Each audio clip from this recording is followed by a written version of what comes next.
So first things first, I'm gonna check on the range on this thing. So, what was it? So 300 knots, cruise speed, 149 liters.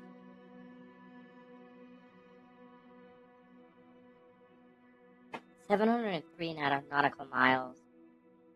703 nautical miles for range. Okay, so let's see.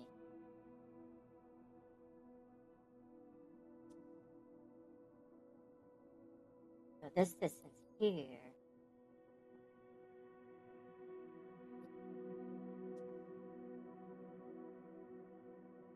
is only 75 nautical miles, man.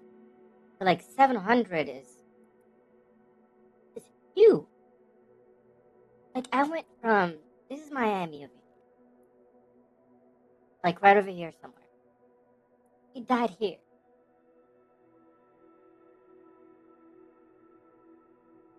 So something I was doing, for sure. I know I was redlining engines at the beginning. That could be it. But I just can't have another one die on me like that. So let's pick something different. Let's be an airplane that's only to be about 2 hours long. Anything more than an hour typically is too much anyway. But I can do 2 hours today because I really want to get to Florida and get to Atlanta. I think that would scenario. How does that seem like it's Zeno? It must be. That's too close. So probably an Airbus, I think today. They're reliable. Boeing 737. Go with an Airbus. We'll go with the A310. What we're gonna do is learn about it as usual. And just retry again one more time. Airbus.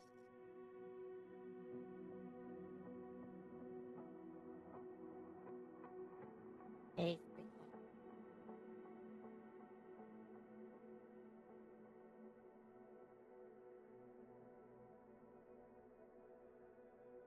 Airbus A310. Okay. Good. Got that. Click on the delivery.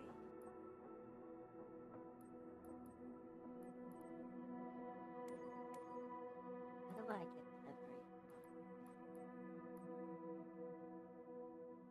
X?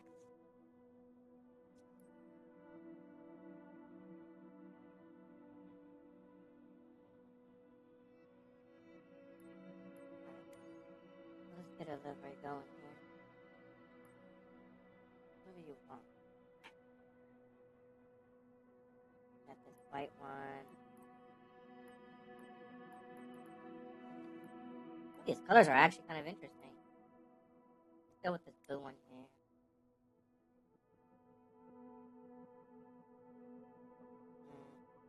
A little ridiculous, I'm not gonna lie. Is that a Miami?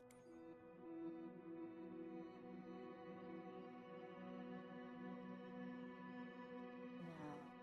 That's Canon. That's fine. We'll go with that.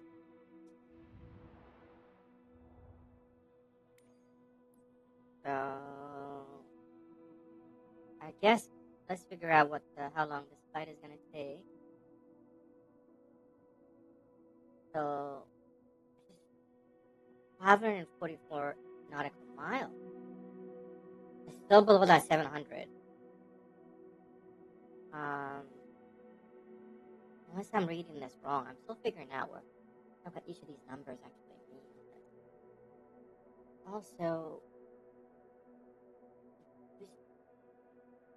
how long will this flight be? Usually it tells you.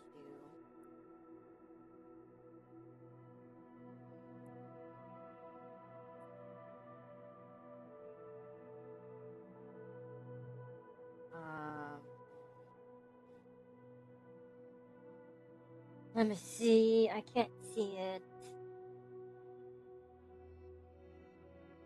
I'm not seeing it. I really don't know how long it's gonna take though. Let me know if you see it up there. I know it's here somewhere.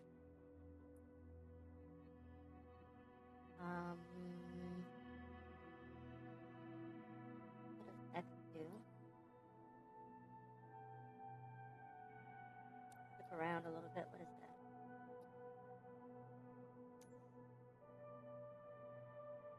Huh. What is this one? Map view. And this one? Interesting.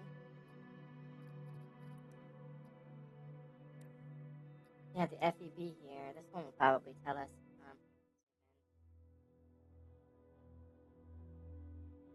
Okay. So let's see. We'll get a flight plan.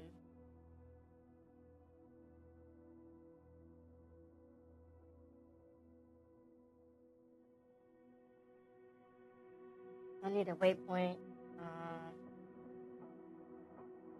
So we're leaving because dark outside. I gotta worry about doing this at night. Oh, I don't want to fly at night at all.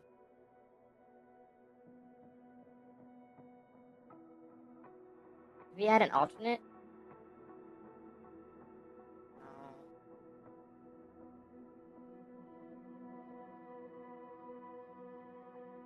I'll the plan with ATC.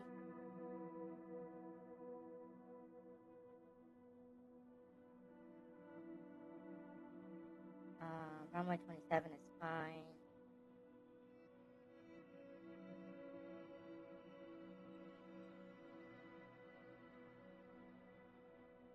Flight rules.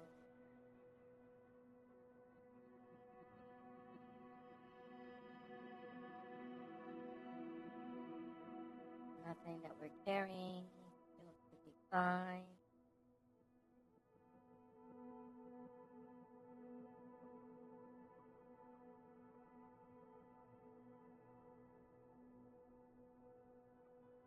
So it's going to take 192 minutes, looks like. From what I can read here. 192 minutes is a really long time. 120 is 2 hours. 192, almost 3 hours. Which makes sense, man. That's a long flight.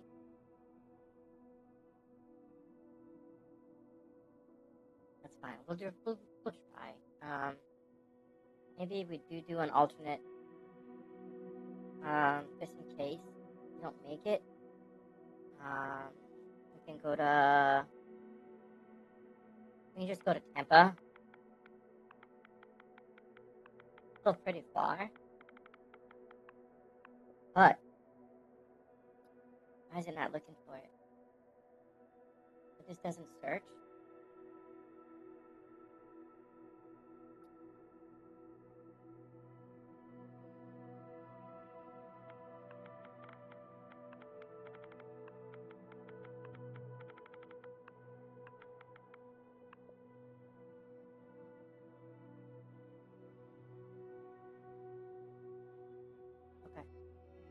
I don't know how long it's gonna take now, but I gotta mess with the flight conditions. There's no way I'm flying at night, man. Weather time.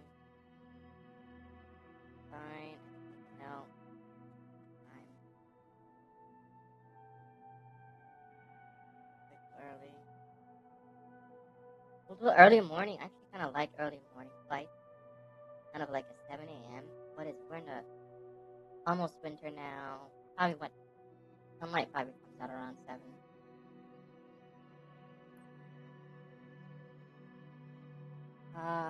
Air traffic live, and then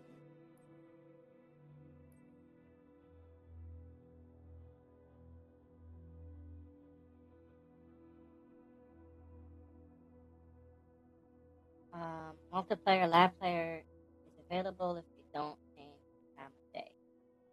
Once selected, you only see lab player as well. Come on, everybody.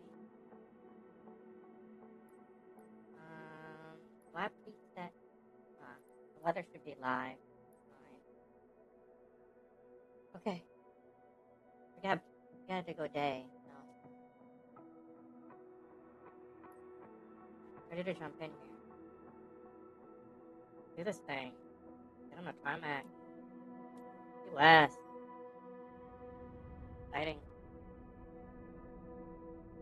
Kiki, do you know me?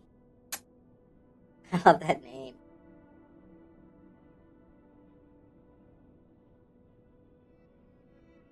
We're at the edge there. We're so close to Cuba. Look at it. Almost looks like you could swim there.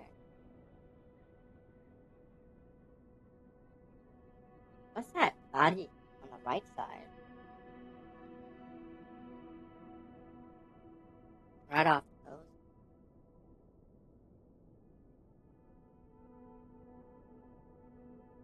That's quite interesting. So Key West, I feel like I've taken off from Key West International before. So we're gonna pause. Key West Tower Airbus, Sierra There's Airbus. It looks good. It looks pretty good, dude. Let me park by the trees. Like I said, we're gonna pause. Actually, let's get ready to fly. That way I can inspect the plane.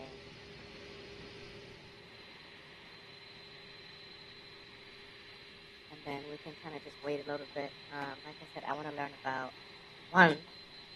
You know, the usual steps, right? Step one is always airport. Right?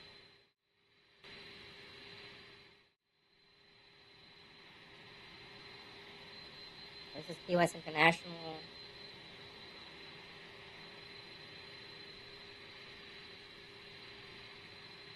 I want a visualization.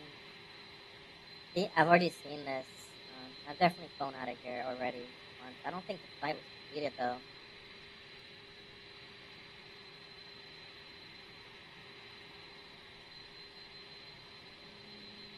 Spotlight about a minute here.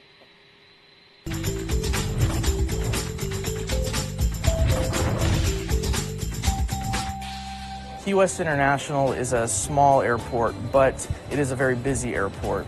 We currently serve about 750,000 passengers annually. When our passengers come into the terminal, they see a very welcome, inviting terminal. We have a very beautiful arts program, a lot of artwork on display. We have nice vendors as well, so if you want to come and get a bite to eat, get a last-minute gift, or we also have a lot of passengers that are grieving that they're leaving paradise, so they always want to stop and get that last cocktail before they board their flight. We've really modernized, and we're working hard to keep the airport up to date and as passenger-friendly as possible. I'm happy to report that we just premiered our first official website. EYW.com is meant to be a very simple, user-friendly website. Offers all the information that a passenger might need while they're navigating through the airport or thinking about visiting the airport. How long should I give myself before I go through security, or what time should I check in? Where can I shop or get something to eat at the airport? For arriving passengers, people that are coming into the Keys for the first time, a lot of the common things are ground transportation. You know, how do I get to my hotel? Do I take a taxi? Do I take a shuttle or something like that? We also have information on lost and found, or if you have baggage issues, how to get in touch with the airlines. So we've really geared the website to be user-friendly and answer those questions in the easiest way possible.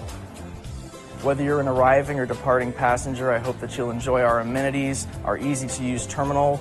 We have great vendors. I hope that you'll get a chance to stop in at the Conch Flyer or maybe get that last Bloody Mary at the Last Call Beach Bar before your flight, and just enjoy your time in the Keys.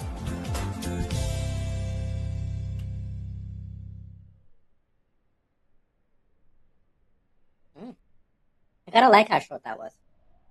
We gotta do more of those.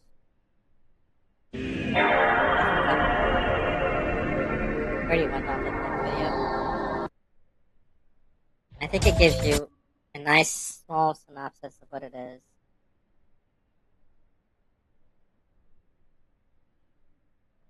It's nice, right? So the creator is ETV. Nice. Alright, so that's Key West for you, bro. It's freaking beautiful. We'll learn more about the see these cell phones be on the air. Fair warning. Actually, before we get on the air, you know what's more important? I totally forgot. We gotta learn about this Airbus.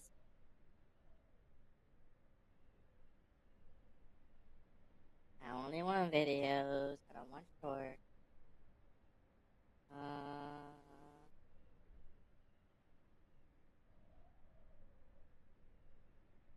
The fall. That's already kind A of decade after the Airbus A300 hit the skies for the first time, the A310 conducted its first flight. This wide-body was smaller than its older sibling and was created to meet particular market demands at the time. However, despite the initial prospects, the aircraft's production program ended within 17 years. Let's take a look at the decline of the type. Before we go any further, a crazy 79% of you have not yet subscribed. Please, do us a favour and subscribe now. It really means a lot. After the launch of the A300, some airlines were looking for a slightly smaller solution in favour of increased frequencies. Airbus developed the A310, complete with a 222-inch fuselage cross-section, which was the widest in its segment. This factor allowed plenty of room and comfort for passengers on long-haul trips. The A310 was entered into service in April 1983 with Swiss Air and competed with the Boeing 767-200, which commenced operations 6 months earlier. The plane's longer range and ETOPS regulations made it a great solution for transatlantic flights. Overall, during the course of its production, the jet had 6 variants. These consisted of the shorter Dash 200 and longer Dash 300 and their combi and freighter sub-variants. There was also a multi-role tanker transport version known as the A310 MRTT. Across all variants, Airbus received 225 orders for the A310. With sales slowing down to a trickle by the mid-90s, production formally ended in June 1998, 9 years before the end of the older A300 program. The newer plane didn't sell as well as its predecessor, which saw 561 sales. The launch of the A330 program had a notable impact on the A300-A310 program. The slightly larger A330 was an evolution of Airbus's original twin-jet widebody and was a massive success following its introduction. To date, over 1,500 units have been built, and the family is still deployed by numerous operators across the globe. Meanwhile, on the slightly smaller end, the A321 was also competing at a similar capacity. Therefore, with airlines preferring the more modern A330, it was only natural that older models would fade out. The A310's tough middle market positioning allowed it to suffer more rapidly than the A300, leading to its closure in 1998. Gustav Humbert, Airbus's president and CEO at the time, emphasized how important the A300 and A310 had been over the decades, saying the following: "The A300-A310 program launched the Airbus success story, and with a total of 821 orders, it has surpassed all commercial expectations. The spirit behind the A300-310 continues into the 21st century, most recently with the A380 and the A350 programs. I wish to express my sincere thanks and gratitude to all customers and all Airbus employees who've participated over the years in designing, developing, marketing, and building these exceptional aircraft. Time for sleep, okay? Today, only a handful of commercial airlines operate the A310. In the passenger realm, Ariana Afghan Airlines, Iran Air, Mahan Air, and Taban Air hold the plane. On the cargo side, Royal Jordanian Cargo and Turkish Cargo fly the aircraft. The rest of the holders are largely military, including the air forces of Germany, France, and Canada. Did you ever fly on an Airbus A310? Do you think its size as a widebody would make it a good middle-market aircraft if it could be modernized? Let us know your thoughts by leaving a comment. In addition to our daily YouTube videos... Awesome, man. We're just getting lucky today. This is Simple Flying. 378,000 subscribers. Check them out. Pretty cool. Awesome. I love you too, buddy, but you gotta go to sleep. Okay? Come on. Come on, go to bed.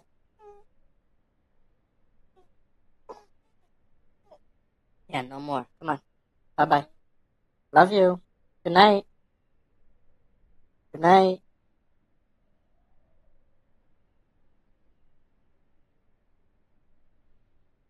Okay. Hold on. Okay. I almost tripped there for a second. I thought this thing wasn't working, even though I on purpose make sure I can see it. So I haven't flown an airliner on this game at all. Like, period. I haven't. But not only that, I haven't flown a passenger plane, an Airbus or Boeing, on any of the games in a really long time. It's been a while, man. And one of the things that I know about them while taking off is not that different. Landing is tricky. Landing is really tricky. Alright. Okay. Airbus A310. Fairly large. Got some texture issues inside when you first go in. Let's go and check out the plane if it lets me. Alright.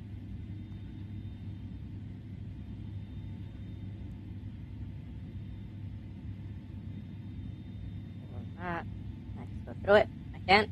Awesome. You know what it didn't do? That video didn't do. So we'll probably have to find another A310 video. Just talk about the interior of the plane. Okay. We've got the base for the flight have the stuff here, and then first class. Not a lot of leg room, man. They went in first class, and the rest of these just straight up coach. Probably the best place to sit right here in the whole plane. Probably the most you're gonna pay will be here. I think I'd rather sit here than even sit in first class. Pretty tight. And then the rest of this is just normal airplane, man. Super uncomfortable. Oh my god, they've got screens on this? Wow, it says welcome aboard the A310. That's crazy, man. Can I go further?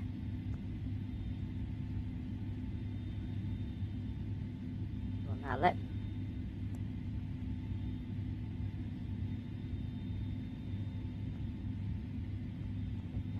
How would it let me?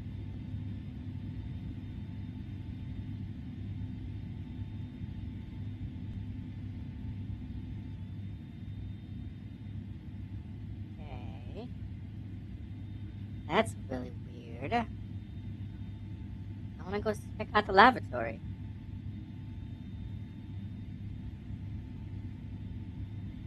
Do I have an up and down? What is it doing? It keeps getting stuck. Doesn't want me to go. Oh. Now it wants me to use LV to move. How did it change? Oh, there is a limit. There is absolutely a limit. You can't go past the spot here. So they've rendered. Oh, yeah. The plane up to this point. But that's it. That's fine. You know, it could be worse. Sub-co-pilot. It could be worse. That is for sure. It could be worse.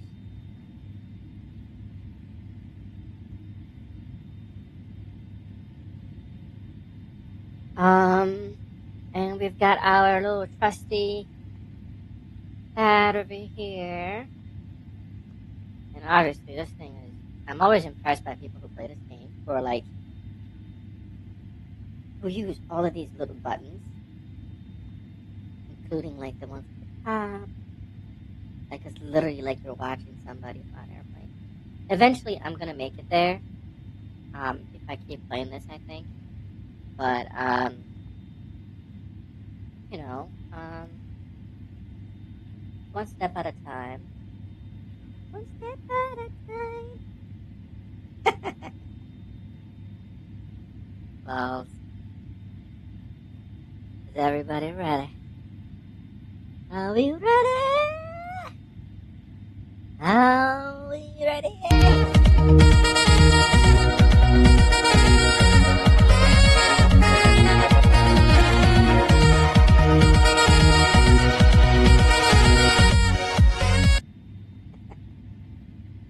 Alright. Okay. Thumbs up. Let's get this party started. I'm gonna zoom out a little bit. I'm so scared, dude. I didn't even see that these screens are on. I'm gonna start with the brakes. Alright, brakes are off. Power. Looks like we're already drifting. Where are my flaps at? Fine. Leave them there. This thing on the runway. Like I said, taking off is not as tricky. This runway doesn't seem very big though. I'm about to run out already. That's enough speed. I think it is. It's gonna have to be.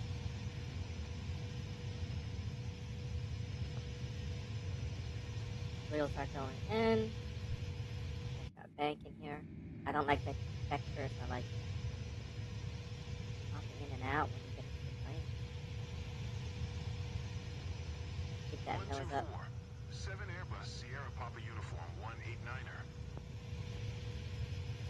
Miami Center Airbus Sierra Papa Uniform 189er is passing 700 feet, climbing 11,000 feet. Airbus Sierra All the way on the water. 189er Miami Center altimeter. Look at that little island. 902 radar contact continue. I gotta go visit before I leave Florida, man. Airbus Sierra I Papa just need again. I want 189er 25 to be appears inoperative or malfunctioning reset like not broke here. 12251. You know, like am I getting rich here, but not broke here. Like the start of something. I'm gonna throttle back, power a little bit. Flat, off.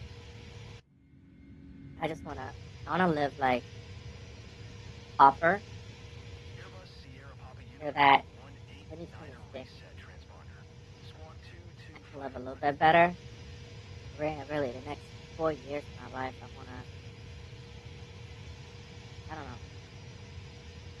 I want to spend as little as I can.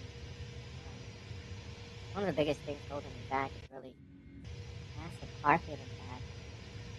I don't feel like the baby really wants to do what I want to do. Is there something I'm missing about flying this thing?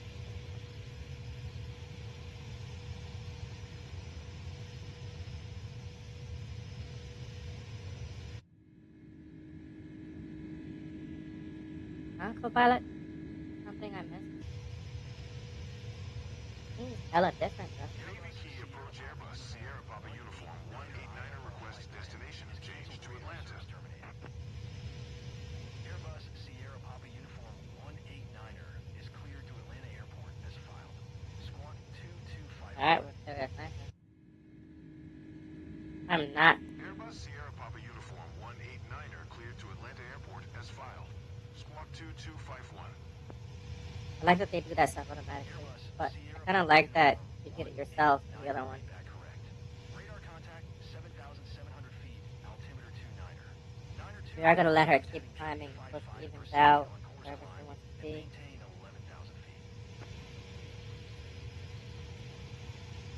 Turn left heading tree 55, resume on navigation climb, and maintain 11,000. 11,000 foot Airbus Sierra Papa Uniform 189er. Alright, let's get the 11,000. Alright, already kind of close there. 89er contact Miami Center on A 124. little bit. 7. Good That day. nose up. I can mess with 11,000. 7 Airbus Sierra Papa Uniform 189er. Just I don't want to Miami be Center down. Airbus Sierra Papa Uniform 189er is at 10,500 feet, climbing 11,000 feet. Airbus Sierra Papa Uniform 189er Miami Center. Almost there. We're so close. 902 radar contact continue. 1,900. Where are all of my gadgets, man? Whole plane. I don't even get like altimeter in here. I gotta probably use the dials. No wonder it's dead. 11,000. Okay. Keep that nose.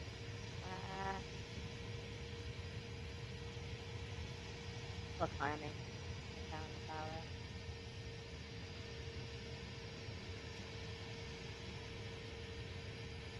Hit it. Take down this further.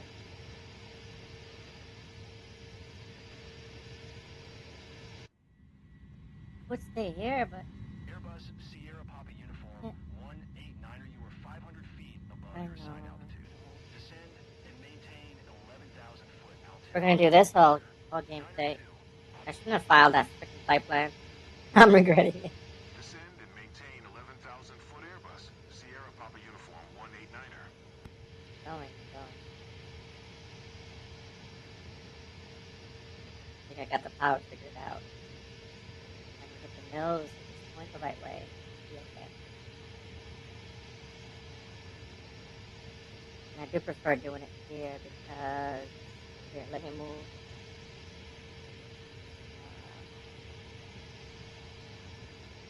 Move my guy.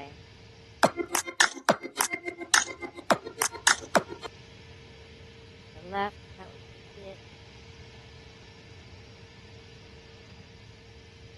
Still climbing. Get that nose further down. Still one.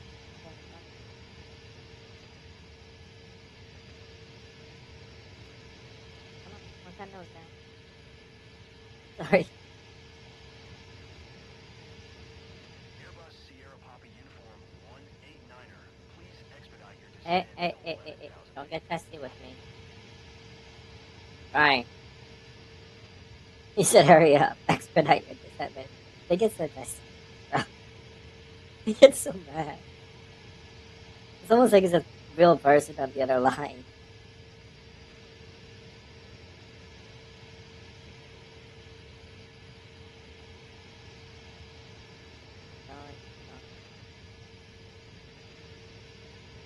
I gotta power further down. Bring that flat in a little bit.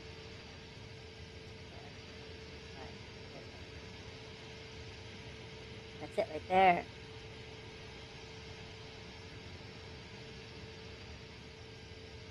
I do need that flat in.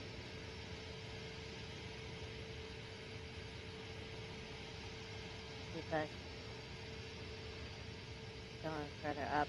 But if I can get this locked in. Locked. Power a little bit more.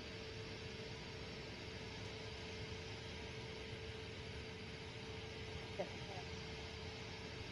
Now we have flat.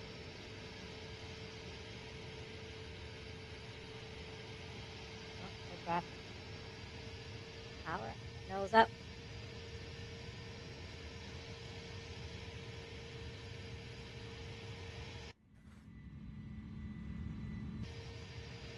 It's the only way I can fly, man.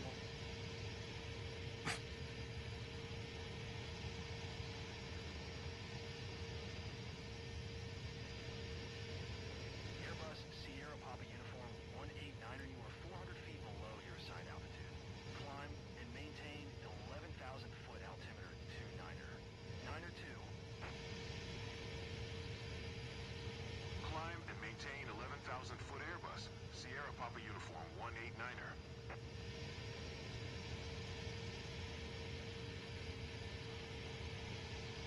Right there.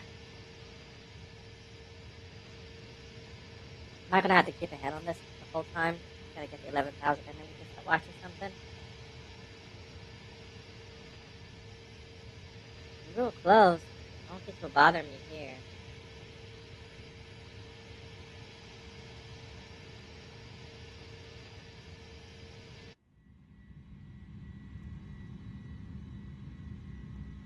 I'm trying to figure out these dials.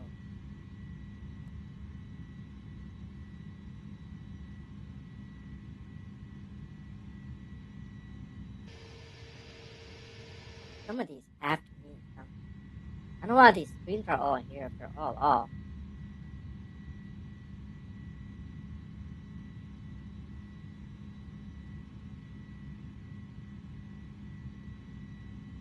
They have something like that for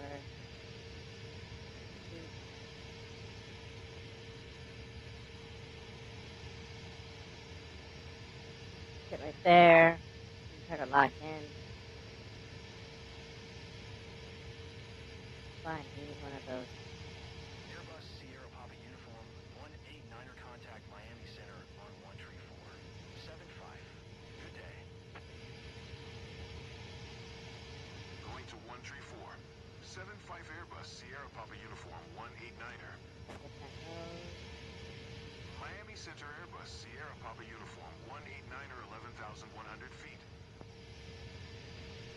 Airbus Sierra Papa Uniform 189er Miami Center altimeter 29er 9er 2 radar contact continue. Time again. I don't get it.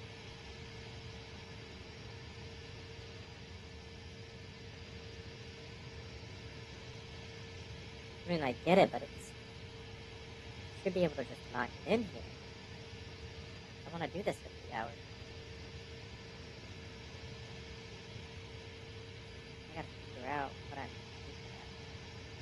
Alright, I think I just still have more power than I need, because when I let go, the node wants to go up. I can cut the power. No.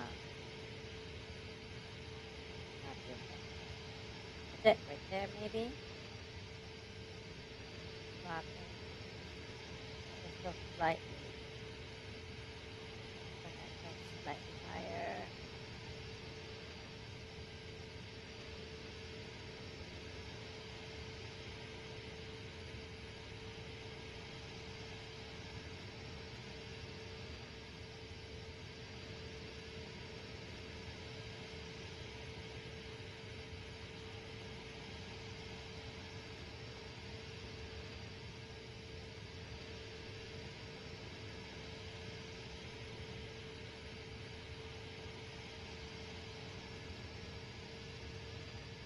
That's it.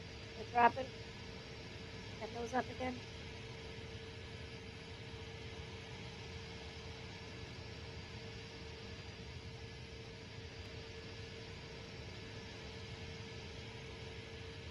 Alright, I wanna kind of see west again. So while I continue to work on that.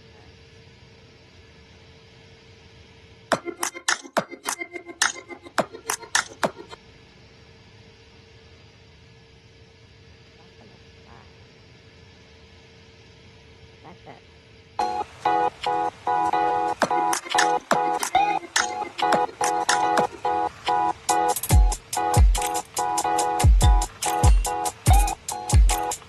Yeah, the music is always Hi guys, welcome back to my channel.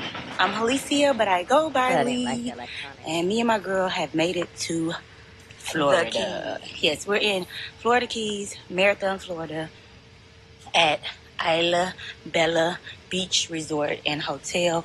And it's real cute here. We got here last night, and I'm gonna have to go through the journey that it took to get here at another time in the vlog. But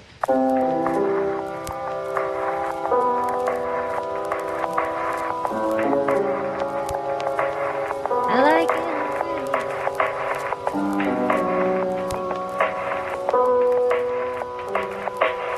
we have a Sunset Beach ride, Beach cruise, boat cruise. boat cruise, and dinner and Duval Street. Yes. Duval Street. So we're actually going to drive into Key West, which is an hour from Marathon, which is where we're staying. Yes. Stop saying Kiwa. Tequila over everything. I don't care what anybody says. And Yeah, this is the best margarita mix. Yeah, that Hands brand. down. Yeah, any of the flavors in this brand, 10 out of 10, I would recommend. So here's Kimby's room. She has double doors. And it's a 4-room. And then you have this entrance. And you come in. Oh. Full-length mirror. Really gonna have to keep with the background, with the bathroom in the back. the whole time. Full I bathroom. can't control that. Standing waterfall shower. Full vanity. And yeah. This looks like a king bed. I'm a pro at this. What? Full on balcony. Nice. I like the view. Look at that. We have come into form. We're just gonna like go shoot, go explore the resort a little. And I need to pay for parking.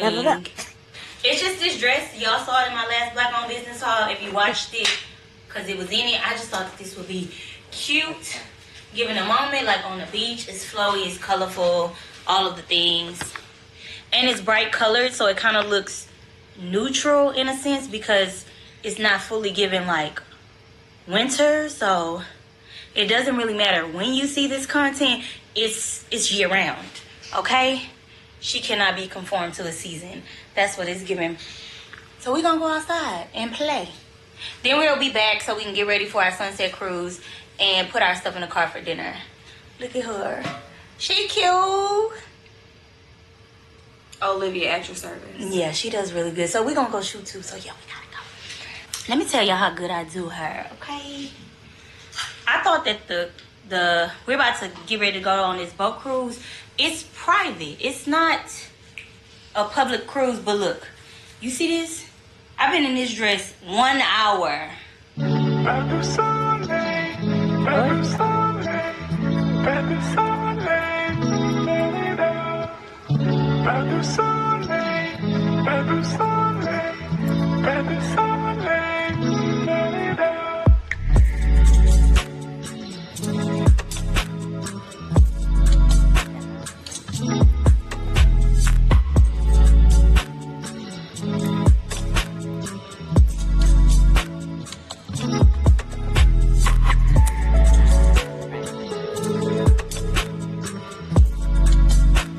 Kind of like it.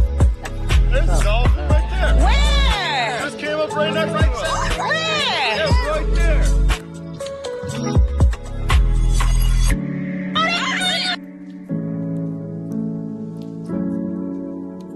Hey, We have had the best. This is probably the best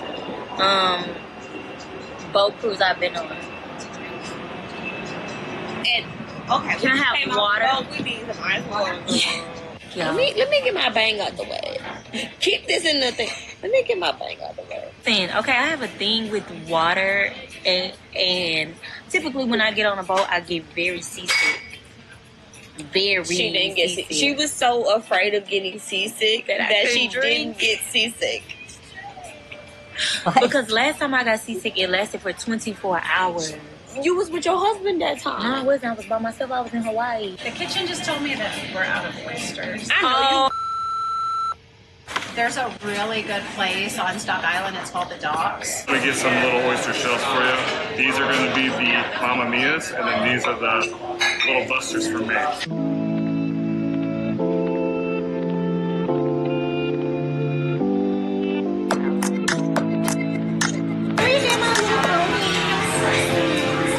Good morning. It's day 2, but we're gonna get ready to go jet skiing here at the resort. So we just really have to walk downstairs. It's like a cruise, like an hour-and-a-half cruise. Then we can come back and then go to the spa a little later today, and then dinner. So at least we have like a lot of gaps in the day. We can kind of lay out by the beach.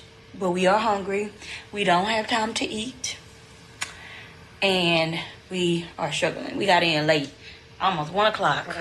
But I'll show y'all this one too. It's cute. Had it for a while. From Andrea Ayama. controller is not bad. It's not great. There's a lot of. Gotta buy that.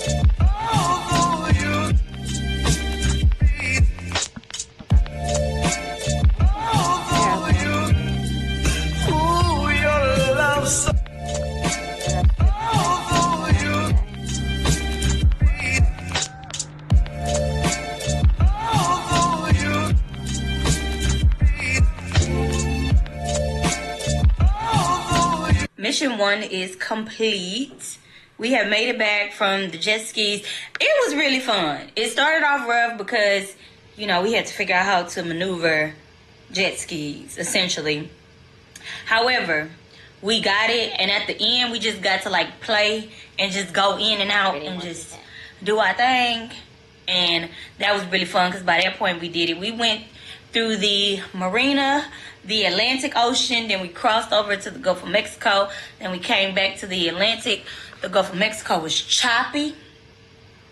We were getting splashed. We was in the water like this on them jet skis. But the Atlantic side, to me, the water was prettier and it was smoother. Because I feel like the Atlantic side, the water was a little tealer at some point. The Gulf is the same thing that we get in Texas. In Galveston, but our water brown. Their water was at least a little blue.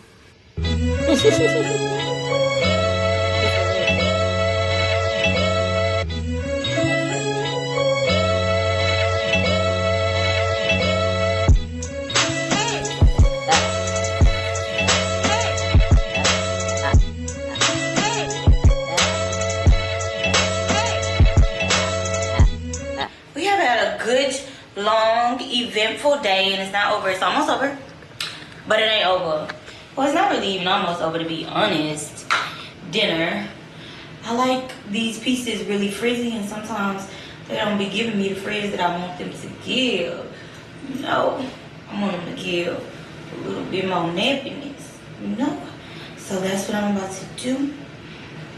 Going to dinner at a place called Little Pearl. Looks really cute online. Kimmy looks cute. I have on Andrea Ayama. These earrings that I just showed you guys in my last Black Owned Business haul that were, it's called Home by Ariel. They were on Macy's and they sold out, so I'm sorry. Maybe they'll do another collection. This Etsy bag that I have in multiple colors. Look at Kimmy. Let me show y'all her fit. It's real cute. Fit check, fit check, fit check. There you go, look. And she has on earrings. She don't never wear earrings. Girl, because ever. I'm giving vacation today, so I'm giving it.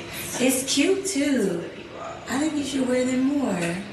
For you. I actually put on eyeshadow for you. I know, I saw it. You got like a little smoky eye going on. And she never wears shadow either. I have a hot day. It ain't ever. Can't be late. Yeah, we can't be late. This is what we giving. So I just got on all pink, baby. You've been wearing a lot of pink this year. I know, I've been wearing a lot of pink. You think it was pink? I've been wearing a lot of pink and red. Just in general. I don't know why, I like it. I like the way it look on my skin. Coming in here, this airport is not even really like an airport. It's like when you land, there's a restroom, and then you outside of the airport. It's like small. Really small. So there's only like 2 flights that come in and out. And then the part of the Keys that we're in, you have to drive into, which is like another hour and a half. So right now we're about to drive back into Key West because we're not in Key West for dinner. But bye. Going to One Tree Tree. 275 Airbus, Sierra Papa Uniform 189er. Miami Center Airbus, Sierra Papa Uniform 189er, 10,900 feet. Airbus, Sierra Papa Uniform 189er, Miami Center, altimeter 29er. 902 radar contact, continue.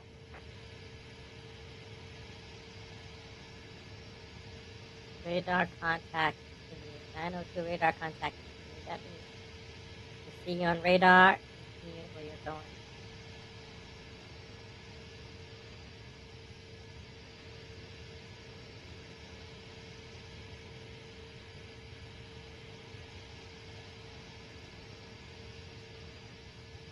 I don't know, man. I cannot seem to figure this out like, at all. I don't know if I have to maybe use the throttle. Literally this thing, but you can't get it to lock in. It either keeps dipping or it keeps going up. I can't figure out a speed.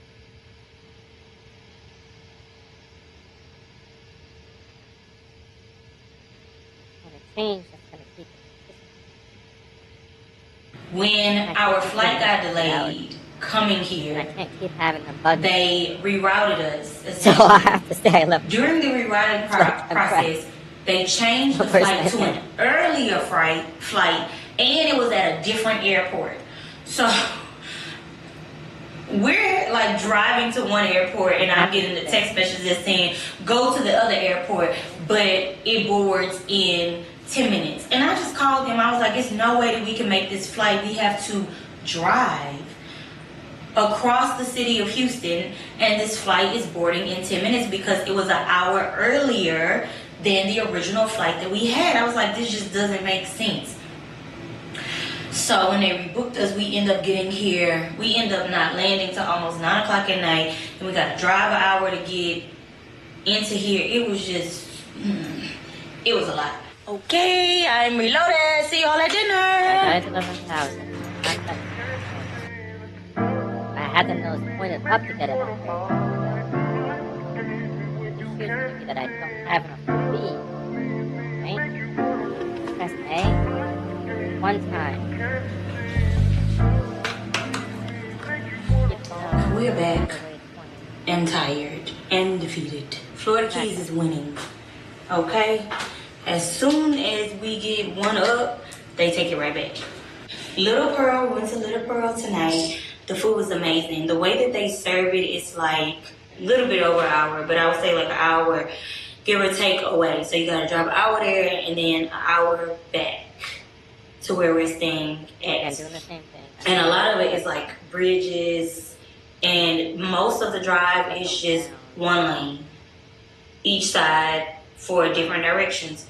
So after we finished eating dinner, which was amazing, we got some wine, we got ceviche, we got oysters, and then how they serve the meal is 4 courses. Yes. So it's essentially like 2 kind of like appetizers, your main meal, and your dessert. So we had shrimp bisque, 10 out of 10. That was delicious. My next meal was like tuna sushi with like this chili little situation. So good. Then I had red snapper. It was like pan seared with some type of sauce, like homemade sauce, and they had Brussels sprouts and potatoes. Delicious. And then for dessert, we had lavender ice cream. And every single thing was like handmade in-house for that day. So it was basically like once it's done for the last night, because I need to take a picture. So we came back, I changed. This is my 3rd outfit of the day. But I wore one of the outfits last night, so it don't count. It doesn't count. Which is nice. Hydrate. You have a room key? Do I have room? Yes, I have room. And on me. No, guy, I think you hear 3rd outfit, you're like, immediately my brain goes. I am a wine glass. Actually, that's a champagne glass, but A champagne glass. A glass that you put liquor in. However, because it's acrylic, the paint is not opaque. So I realize now that I'm going to have to do layers. I'm going to have to work at this. we're planning my wedding to Wizard Kelly on vacation. Wizard Kelly, say hey to the vlog. Hey to the vlog. Why? People are surprised that we are here. This happens a lot, though. I'm getting kind of used to it, and I low-key kind of like it. Let me say something. People think that I'm the mean twin. It's her. It's just like anybody else. I'm just over it that people are so surprised, you know, or that people stop and they ask so many questions, almost like to validate or reiterate what you have. I don't think it's a show, but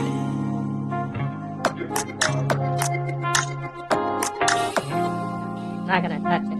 First of all, look at what we did to this table. This was Like supposed to be locked a it in. pearl. 11,000. She said it was a hibiscus, but I take it. I was limited on colors. I only had 3 colors. She got on red nail polish. We drew a little black girl with some curly hair, and then Kimby got a girl with some red bottoms. No, she got ginger hair. Oh no, Kimmy said these are new Uggs. Yeah. She Right got on there. red nail polish.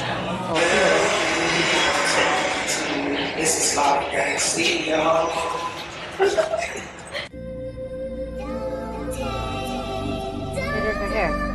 Right? Numbers.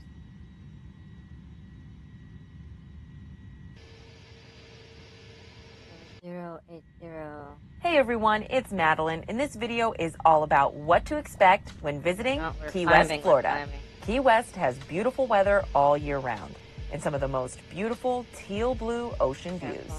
That makes it one of our favorite places to visit in the United States.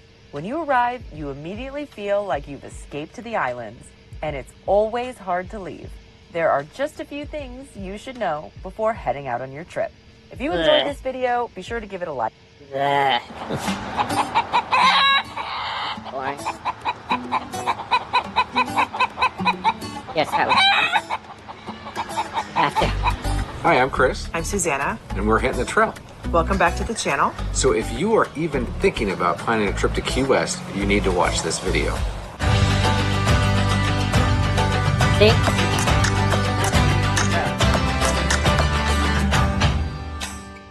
So we did nearly 4 weeks in Key West, and there is so much to do, whether it's just for couples or for families, or there is something for everybody. Yeah, so if you're thinking, I want to go down to Key West, but I don't know if it's really good for families or for kids, again, it's for everybody. It's for everybody. We're going to show you a lot of the things that we did that we really, really enjoyed, because again, like Susanna said, 4 weeks. So we had a lot of time to experience almost everything that we wanted to on our list. The first thing that people kind of wonder is, how do you get around down there? So if you want to rent a car and drive around and try to get from place to place, probably not the best deal. Because parking is atrocious. Even if you rent a golf cart, you actually have to pay for parking. Yes. And bicycles, you can rent bicycles, but if you have kids, it may not be the best idea, because bicycling, the streets are very narrow. So you're kind of going along with, we found out the hop-on, hop-off trolley tour was the best way to get around. Whether you want to do 1 day or multiple day trips, Old Town Trolley, they can set you up with whatever tickets you need. We're not going to give prices in this because prices fluctuate.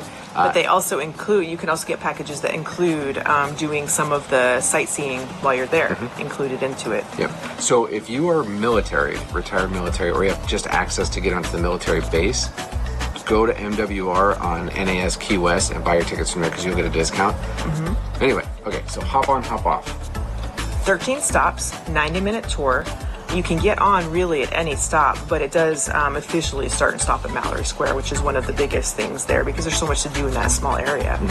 And they give you a really good history on the area. They talk about the folks that have lived there that kind of shaped Key West. And then out of those 13 stops, there's something like 100 different attractions, and they tell you where to go at for each this stop. You can see, this place, this place, this place, and this place. It's within walking distance. So all right, so and it goes around the entire island. And like I said, it gives you the history. It's kind of neat because it talks about Hemingway and Truman. It gives you the cigar history, the cigar business, the shrimping history. They've tried multiple things down there. Take trains, a train at one point, multiple things to kind of get this area up and running.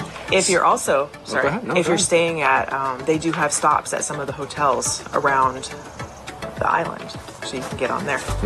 All right. So what else did we do? Well, I think a lot of people go to Key West because of the beautiful water.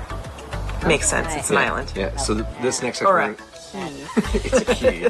We're going to go over some of the water activities that we did. Now, what we did find is that if you book multiple activities with the same company, you tend to get a discount. So we found Sunset Water Sports, and I think we initially picked them because they seem to have the most activities, that and they we were wanted available. To do. They were available for discounts on base as well. But then we just kept going down the list of, I want to do this, I want to do this, I want to do this. So the first thing, we did the dolphin snorkel and sunset combo. So you, they offer a morning one, they offer a sunset combo. We did the sunset one. So you go out in the boat and you, on your way out, you see dolphins, you see, oh, you get a little bit of a tour of the area out to the reef. Once you get out to the reef, they provide your wetsuits and snorkeling gear if you need wetsuits. You have to pay for the wetsuits, but at the time it was cold, so you needed the wetsuits. You get like an hour and a half, 2 hours to snorkel, and then you get back on. You can have refreshments once you get back on the boat. Yeah, so on the way back, after snorkeling, after doing the other stuff, that's or when if you're not snorkeling. And if you're not snorkeling, yeah, then you can have bottomless draft beers and.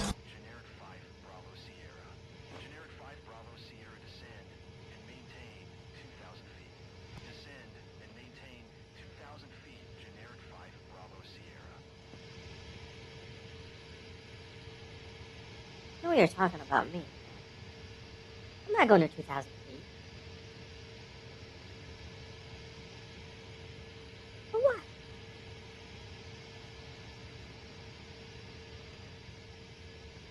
Well, no, when you're at a destination.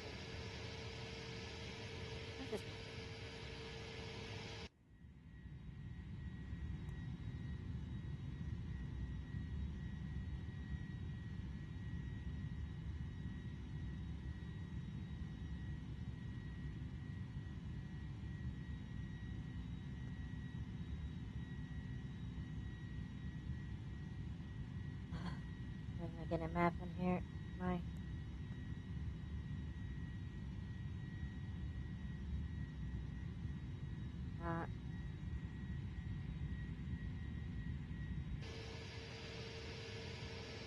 There used to be a map here.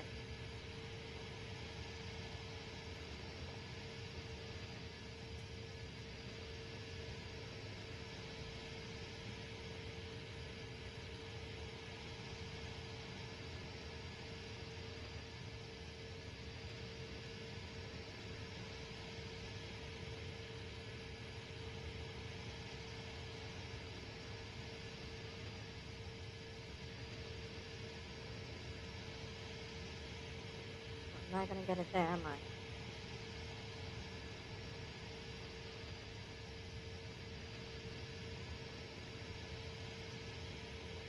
think that was a mistake sending me to that map. It's really useful. This is like good, but not great. I can't zoom in and out. A lot of the planes have a map inside of them, which helps a lot. But like this Airbus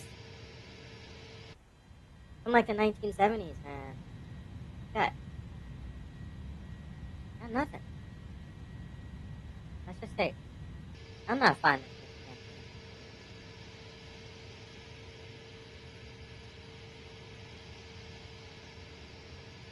I'm getting really hungry.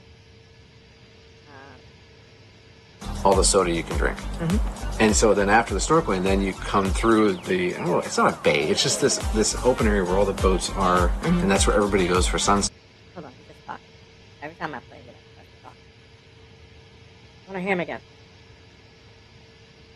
Climb and maintain FL tree 90, Allegiant tree 390? What the hell is 390? Is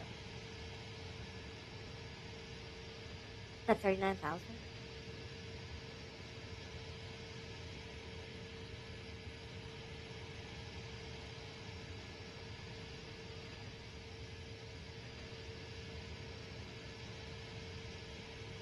Oh, 3,900.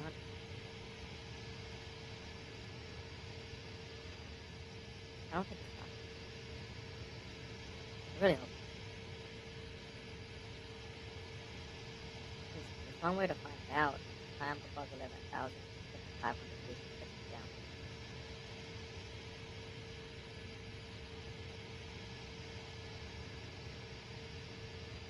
Throwing 5 usually. Airbus Sierra Papa uniform 189er. See? 400 feet above your assigned altitude. See? Okay. So he wasn't talking.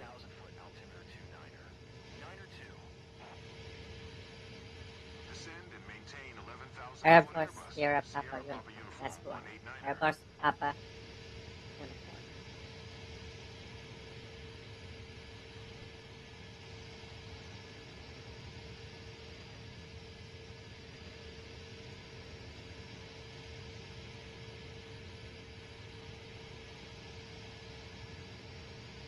So that makes sense.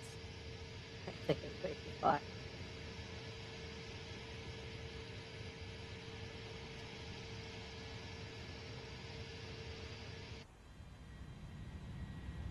Tablet over there.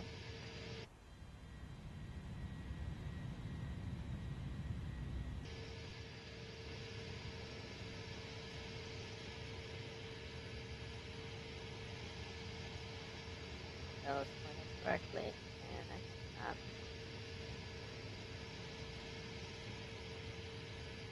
Sets. And then you guys cruise back. I wasn't there for this one, but you guys cruised back during the sunset. Beautiful, beautiful. The sunsets are amazing. The best way to see it is on a boat, as long as you have an unobstructed view, which we pretty much did. Yeah. That leads us to our next thing. We also did a sunset dinner cruise. That one I was able to go to. So that one it's 2 hours, and you get a pretty good dinner. I mean, for the price, I thought, oh, okay, it's going to be just kind of chintzy, but it was really good. Yeah, and you get your choice of meat and then sides to go with it. You get all you can drink drinks. Now, if you want to pay for the premium drinks, it's a little bit extra. And then, you know, kids, you can have soda, water, whatever. They've got, sometimes they have steel drums. They have some sort of entertainment. This one happened to be steel drums, and Corbin loved it. Check this out. I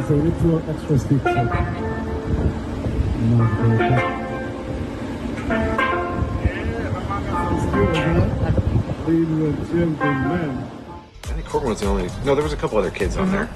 So it's family oriented. I'm sure that maybe there's some other ones that maybe aren't so much. But Sunset Water Sports did a great job. So another one that is really family oriented. And again, I wasn't able to go to this. So it depends on how you feel about heights, but parasailing. So I have a little bit of a fear of heights, so it was not the, it was a little bit traumatizing for me, but once we got up in the air, it was okay. Hold on. Watch this. Good? Woohoo! This is terrifying. Hold on. Oh.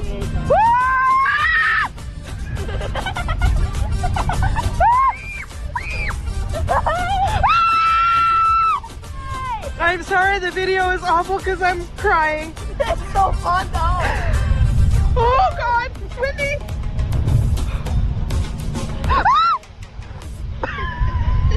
It's so windy. So would you say you enjoyed the parasailing even though you were afeared for your life?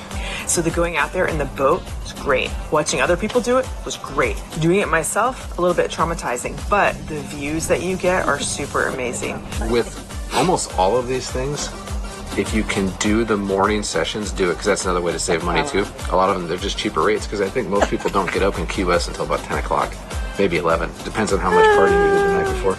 The next water thing that we did was one we hadn't planned on doing. But by far our favorite. Yeah, jet skiing. So there's a lot of different companies that offer jet ski tours that go all the way around the island. But we stuck with Sunset Water Sports because in all the times we use them, they've been very professional. Equipment's great. And again, because we've done so many things, we got more of a discount. So we did, what was it, an hour and a half tour? It was an hour and a half tour. You get a little bit of history and background of the island, plus you get to see, you know, because you stop a few times to let the slower riders catch up to the rest. But you get to go through like the mangrove areas. And I mean, these things aren't slow. So if you've never done it before, they will give you some safety training. I mean, they give everyone safety training, but they'll give you some lessons on how to use it. If you're born after 1988, you actually have to take a Florida boater safety course. But if you're older like we are, apparently they think we know exactly what we're doing. Big wave!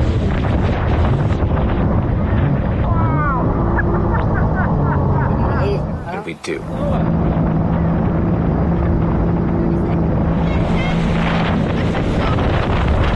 Have one person and two person, so if you want to go with your spouse or if you have children, they can go with you on the jet ski. Yeah, Corbin just latched onto me like Velcro. I mean, that kid was just like, but he did a really good job filming all the footage. If you go just a little bit too fast, you can throw the person on the back off. We saw that happen to some of those other people in front of us. And from our spot, where we were RVing, we were boondocking, we were on the water, and we saw these tours go by all the time. And you always saw people falling out. But we didn't. We did good. Yeah, we did well. We did good.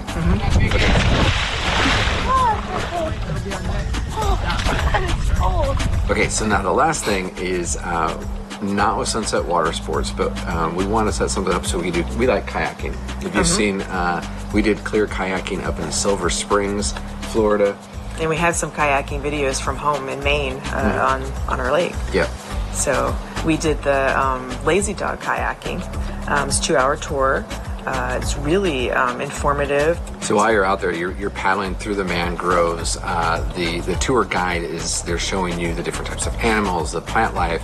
So anything they see, they'll stop and they'll show everyone on the tour because it's an eco tour. They want you to see the environment and the animals. They want to explain why it is the way it is, what the mangroves, how they participate in protecting the wildlife of Florida. Hurricanes come through, the animals and wildlife go into the mangroves to protect themselves. So it's kind of interesting. I just lost it. Now the next one, we were just like almost everyone else. We thought that there was a lot of beaches in Key West, and it turns out there aren't. There are very few. That's why you do have all these water sports. You can go out in the ocean and do it that way. So there's no waves really that come in, and you need waves to smash the rocks to create sand. So there's not a lot of sand in Key West either. But there are a few beaches. The first one, the most popular, is at Fort Zachary Taylor, the historic state park. Very inexpensive to get in. Eco tour. They want you to see the environment and the animals. They want to explain why it is the way it is, what the mangroves, how they participate in protecting the wildlife of Florida. Hurricanes come through, the animals and wildlife go into the mangroves to protect themselves. So it's kind of interesting. Now the next one, we were just like almost everyone else. So we thought that there was a lot of beaches in Key West, and it turns out there aren't. There are very few. That's why you do have all these water sports. You can go out in the ocean and do it that way. So there's no waves really that come in, and you need waves to smash the rocks to create sand. So there's not a lot of sand in Key West either. But there are a few beaches. The first one, the most popular, is at Fort Zachary Taylor, the historic state park. Very inexpensive to get in. Stay all day. They have restaurants, restrooms.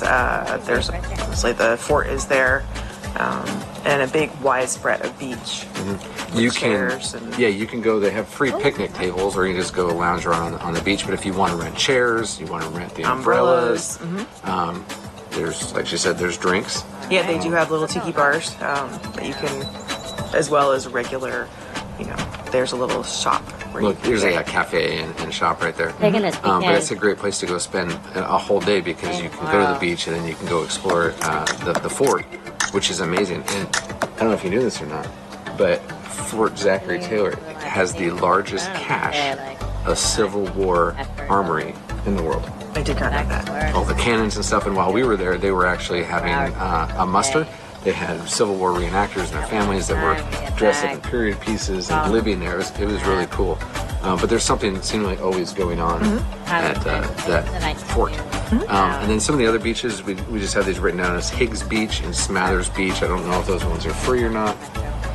Those are on the airport. Well, the Smathers Beach is on the airport side of the island, where all the hotels and stuff are. So I imagine the hotels probably have their own little sections of the beach. You just walk across the highway and there you are. Yep. All right. For the nature lovers, whether that's plant life, bird life, life. They have the Key West Tropical Forest and Botanical Garden. So there's a few trails out there, and it describing all the different types of plants and palm trees. I didn't know there were so many different types of palm trees, honestly. No. So yeah, you can go walk around out there. They've got some sculptures and stuff, but they also have a collection of boats that Cubans used to come to the U.S. It's pretty interesting what they built and what they put their lives in just to come to America for freedom. So that's pretty cool. And then there's also the Key West Butterfly and Nature Conservatory. So you go in and there's a big store, first of all, and then you go in and you walk through this little butterfly haven. It's very cool. And there's so many different colors of butterflies and different types of butterflies, and they'll land on you, and there's tons of birds as well. We have a couple flamingos, and while we were there, turtles and whatnot. The flamingos were in their season, and so one of them was romancing the other one. He was very persistent. I thought, we're gonna go to a butterfly thing, but it was really, really cool. Yep. All right, another place that you can go to explore and see some nature is at the aquarium.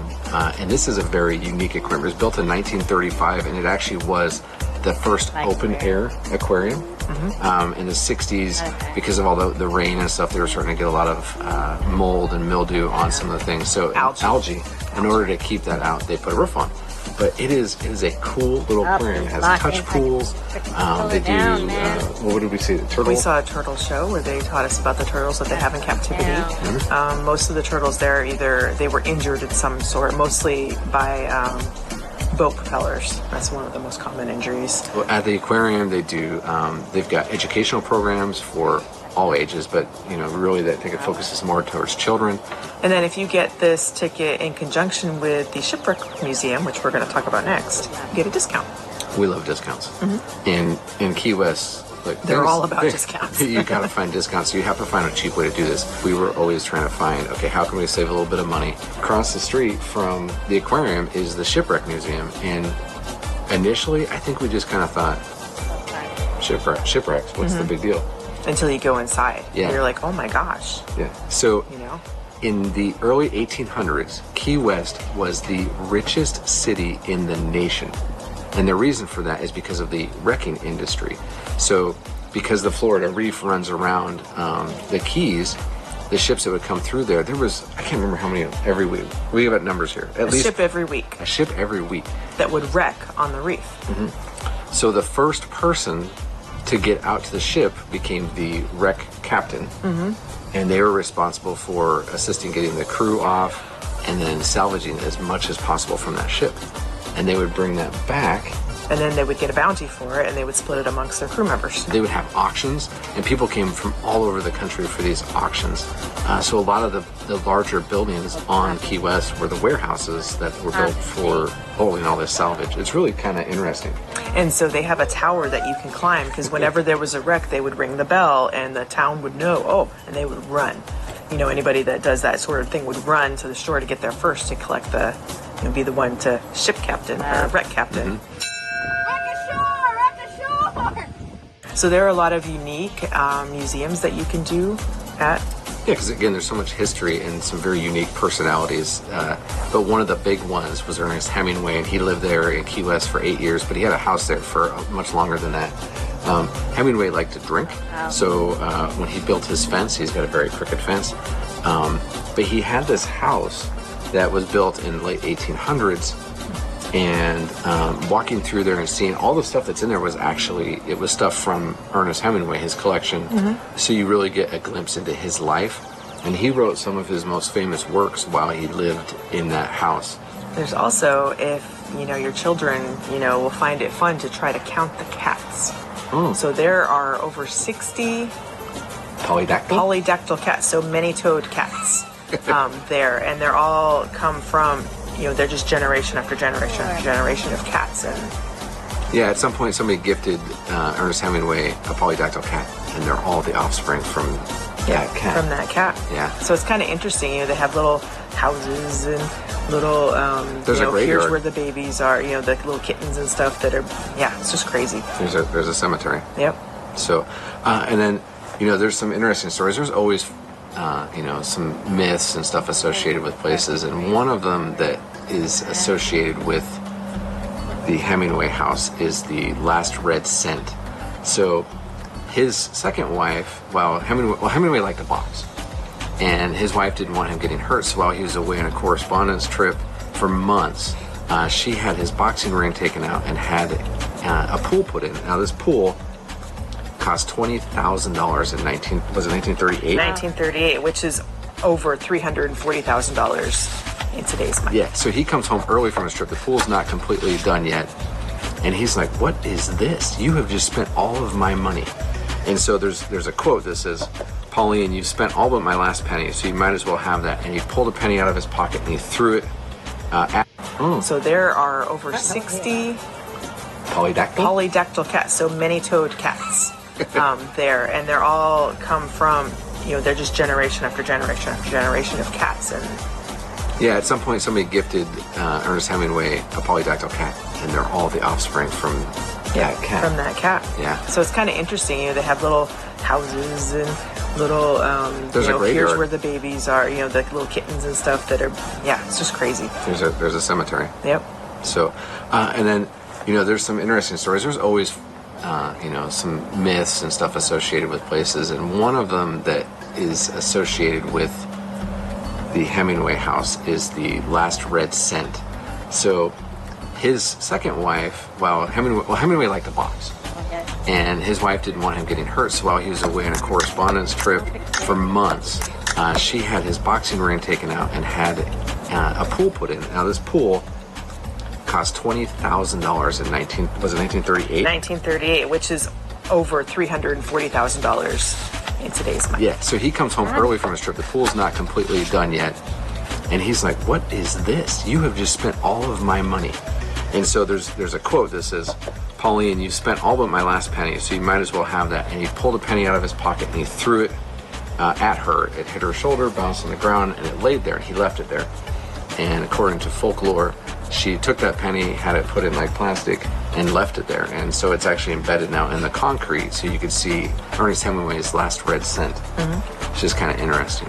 Now this is a cash-only place. I think there's discounts for active duty military, but otherwise there's not, and it's not cheap. 5 people was $75 for Hemingway. And it's very popular, so make sure you get there early so that you can, in fact, get in. And then just down the road from that is the Truman Little White House, which we took the tour of. We did get a discount on base for it. They don't allow photography or video inside the Little White House. So this is why we only have the outside. Yeah. So the story goes that President Truman was kind of ill during his presidency, and his doctor told him, you need to go to a warm climate. So Admiral Nimitz said, hey, we have a place down in Key West. It's old officer quarters. You can go down there, recuperate. So he went down for a week, and he loved it so much he promised to come back. And so he came back 11 times during his presidency. And then 5 more times after his presidency. So what you're seeing when you walk through there, it is actual stuff from the last renovation from Truman's period, but other presidents have stayed there. Kennedy, Clinton, yep. Yeah, it's been used a lot, and it's really neat because again, you're touching a piece of history, American history. One of the more odd places that we went to was the Fort East Martello and Robert the Doll Museum. Robert the Doll is a very famous handmade doll, and we'll just say that we need to respect Robert. But the museum itself, it's an old Civil War fort that they turned into a museum, and it's got stuff on the cigar industry, the wrecking industry, Civil War artifacts. There's a sculpture garden. Yep, and there's a tower that you can climb, and you get a beautiful view of the Atlantic Ocean. I was trying to figure out which bay it is. I think it's the Gulf of Mexico. It's pointing out towards the Atlantic Ocean, but they say it's not the Atlantic Ocean, it's the Strait of Florida, because you have to get to the reef, which is far out there. But Robert the Doll. So if you're going to go and you want to see Robert the Doll and you want to take your picture with him, this is very important. You must ask Robert for permission to take your picture with him. If you don't, you may be cursed. Yep, some people feel like they have been cursed by him. And it's interesting because he is so famous that there are letters to Robert the Doll from politicians and celebrities, children, and all those different. So Robert, thank you for letting us take our picture with you. We appreciate it, and you are a wonderful, wonderful doll. So one of the other unique tours we did was a food tour. We like food. We like food, and Key West has some amazing food. Not just key lime pies, but they have so many other things too. Yeah, like Cuban food, and I mean, there's cuisine from everywhere there, but you've got Caribbean, Cuban, and so we found it's called the Southernmost Food Tour, and did I get that Southernmost Food Tasting and Cultural Walking Tour. Cultural Walking Tour, my bad. So on this tour, you go to 5 different places. 5 different restaurants or bars or whatever. And so we started at El Saboni, which is Cuban amazing. food. We ended up going back 2 more times because it was so good. It's amazing. So you get a sample of their food, and the tour guide talks about the culture of Cuban food and how it's influenced Key West. And then you kind of walk along the streets. You do stop. You have rum at a rum bar. You learn about rum, and then all the different foods that you get a taste, and you get a little bit of background why it's here, maybe background on the chef, and then So this is a walking tour. It was 3 hours. The total distance walked is only 1.5 miles, and it's very slow. You go along and you stop and you eat. And you go along and you stop and you eat. So it's very good for kids because they can take a break in between, get a little snack, and move on. And if you have any dietary restrictions, you just let them know when you book the tour, and they will make sure that there's something there for you. But if you want to have the best lobster roll, I'm a Mainer, and we have lobster rolls, everywhere in Maine. But the best lobster roll is where? This is DJ's Clam Shack. Oh my gosh, it was amazing. Her folks were with us, and they live in Maine. They've had a lot of lobster rolls. Her family introduced me to lobster rolls. I absolutely love them. This place, well, just watch. So we've eaten a lot of lobster rolls, and we're at DJ's Clam Shack, where they say supposedly this is the world's best. We're not supposed to tell anybody, but because they had a low crowd this morning, they actually made a hot butter one for Susanna. Yes. And Dad and I got overstuffed, and they're stuffed. They're stuffed. Over. This is the best. I think this is the best lobster roll we've ever had. Yeah. So I just want to say, so we're from Maine, right? You guys have ruined lobster rolls. Yeah. This is absolutely the best lobster roll we've ever had. Thank you. It's absolutely fantastic. Thank you so much. Thank you. And then, this place was recognized on Triple D, Diners, Dives, and Drives, by Guy Fieri. So, he's tried them, and he's, promoting them as well. So you got to do it. You just got to do it. Yeah, well, and you don't have to do it just in Key West. They have other locations, Indian Shores, Florida, and they also have 3 in New York. Yep. Obviously, there's a lot of drinking that's going on in Key West. A lot. But there's a couple distilleries there. The first one we didn't visit, but we wanted to go to a distillery and sample some of the goods. So we went to the Key West Legal Rum Distillery. It's a small distillery. They have 15 to 20-minute tours from noon until 5 p.m. They're free, and then you get to sample some of their products. You actually get to try it. A clear and unflavored rum. Guys, I'm standing on this side. I'm going to work my way down. Palms out if you're interested. All good guys.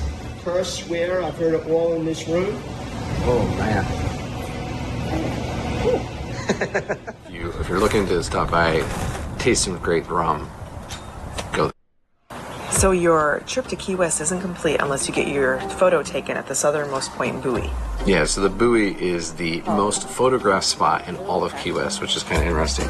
But it is this giant buoy at the southernmost tip of Key West. So you are actually closer to Cuba than you are to a Walmart. You hear that a lot on the tours. Yeah, because Cuba's only 90 miles away, but the closest Walmart is like 140. Yeah. So you'll see, everybody's lining up to get their pictures taken there. So you could wait in line 10, 15, 20 minutes.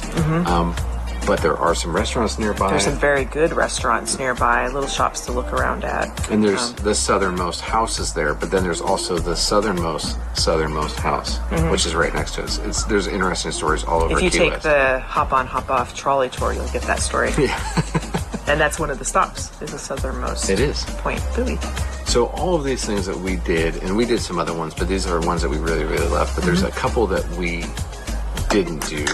That we probably should have. If we had known, we would have. So the first one, and this one is free, is the Sunset at Mallory Square. We didn't really do that because we had gone multiple times on the boats at Sunset, and then we had some really bad weather days while we were there, so it never really was a good clear day for a sunset. But it is something that you should do if you're there.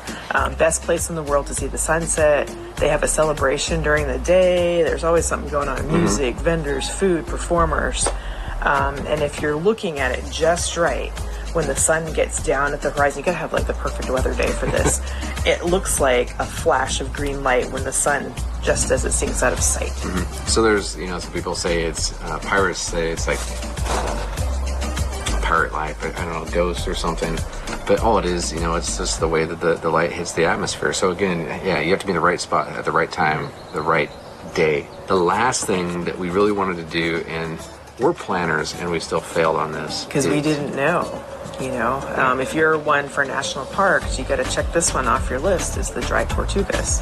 Yep, so the Dry Tortugas is an old Civil War fort that was out it's 70 miles off of Key West.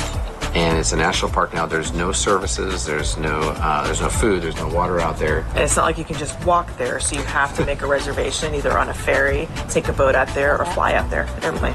And what we learned is you need to book that like 2 to 3 months in advance, during the busy season, just to be safe. We were there in January and February, and they said we don't have anything until April. Now, you can go charter a boat and have someone take you out there. You can rent a boat somewhere. As long as you are very good on the open ocean, you don't get lost, and you feel comfortable doing that, that's an option. You can go out there. But it's kind of pricey. So really, going to the Dry Tortugas, it may be a national park and free, but getting there is going to cost you some money. So it's something you got to plan for. Sorry, I just got waited. So those are our fun things that we did at Key West that you can do with or without family. Really enjoyed it. Highly recommend going there if you ever get the opportunity. And if you can, just put it on your bucket list. And if you think, hey, I can't afford this, there are some times you can go where it's cheaper. There are some things you can do to save some money. Anyway, leave us a comment down below. If you like this video, give us a thumbs up. Hit the notification bell. Subscribe. Yep. And as always, life's an adventure. Hop on. Thank you for watching. We'd love to share our journey with you. So hit that subscribe button and also the notification bell so you know when a new video is uploaded. And don't forget to leave your comments down below and hit the like button. There it is. Alright, we'll take a pause from this. Descend and maintain 11,000 foot Airbus, Sierra Papa Uniform 189er.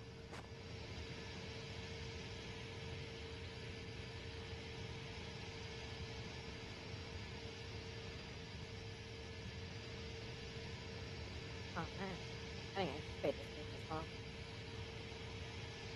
Find something else to do.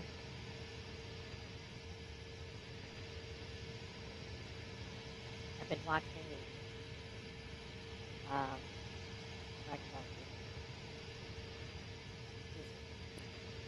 watch that thing down.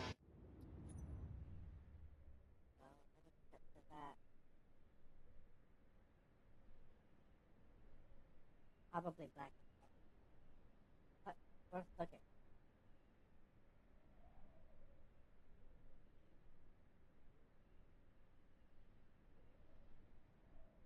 Yeah, it does. They're just too smart for us, man.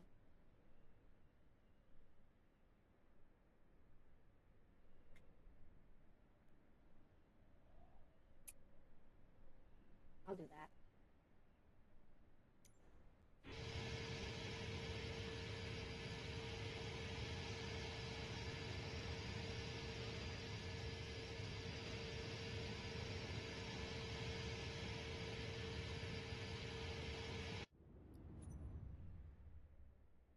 Let's go a little bit.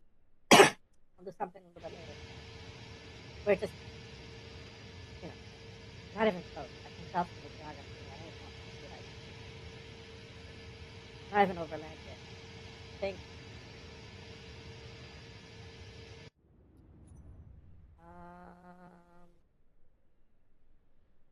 There we go. Oh, 57 minutes remaining. I can do that. Check on that again. Check that, please.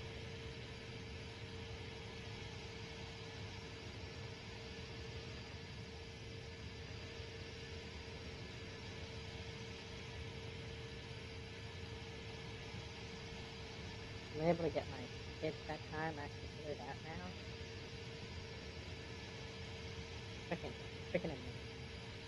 Yeah, I gotta be up a little bit early. I get them in bed by 8. And I can stay up till 7. Or later, around 1, 2. Those days suck, but I'm just worth it. I might play Skyrim. VR, I'm an expert.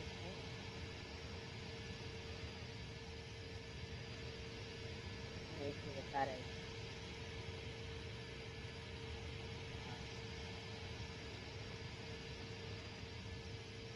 Hard to get my ear in the reality. Probably won't be too loud.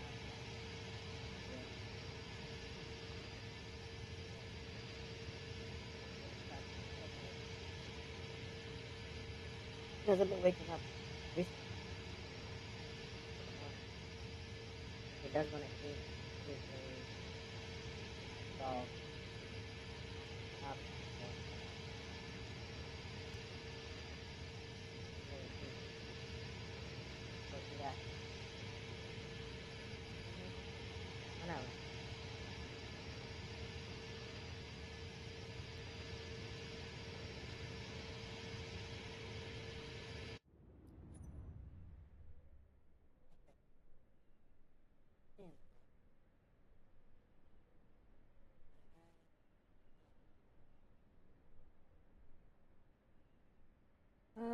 I could wax scrub.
No, no, not now.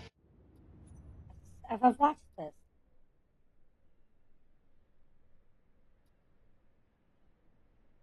Minimize. Okay.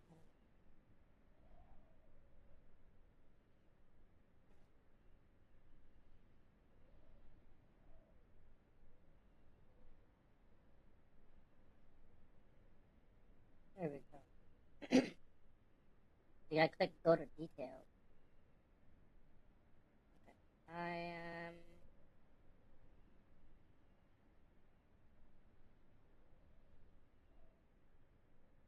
Okay. Here.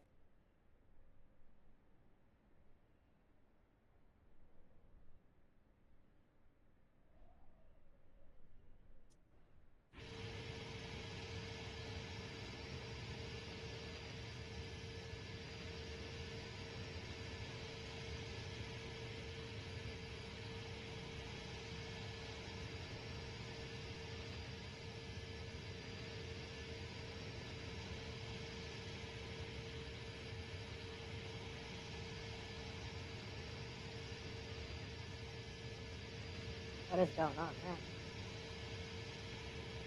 Stop timing.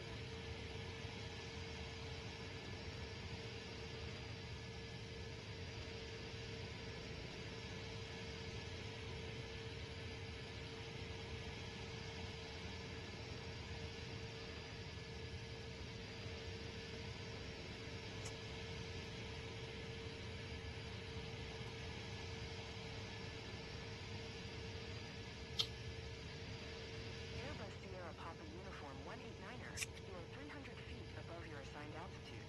Descend and Where did maintain all this weight 11,000 foot altimeter 29er, 9er 2. Descend and maintain 11,000 foot Airbus Sierra Papa Uniform 189er.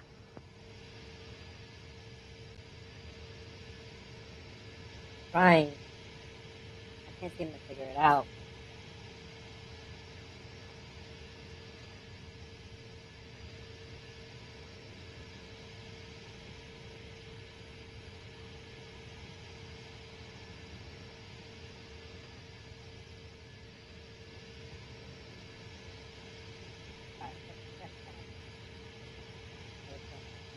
Okay, maybe it is right. That's great that that's there.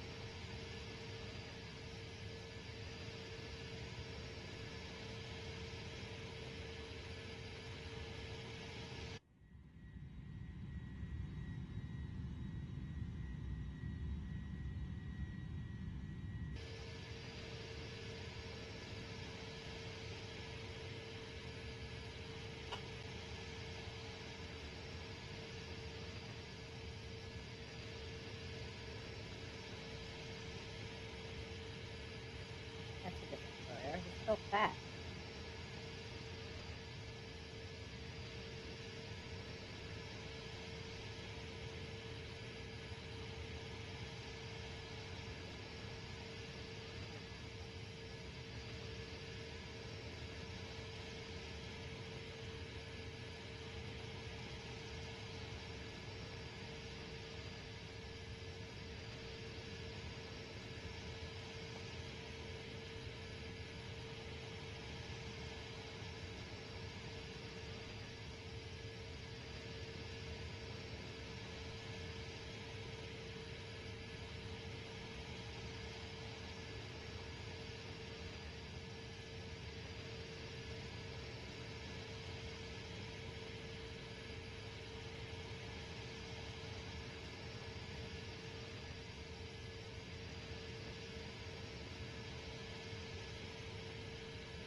He said, "Who are you?"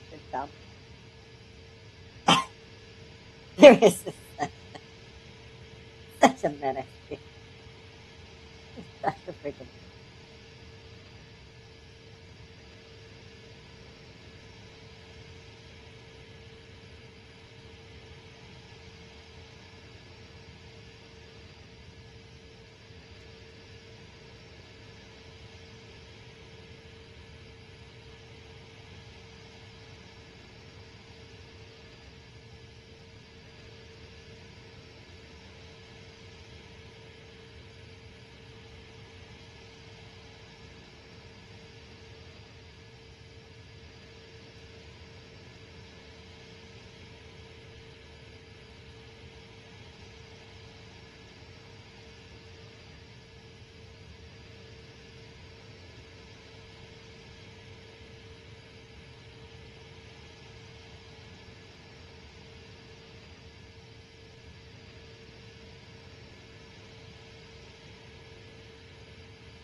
Contact Jacksonville Center on 135.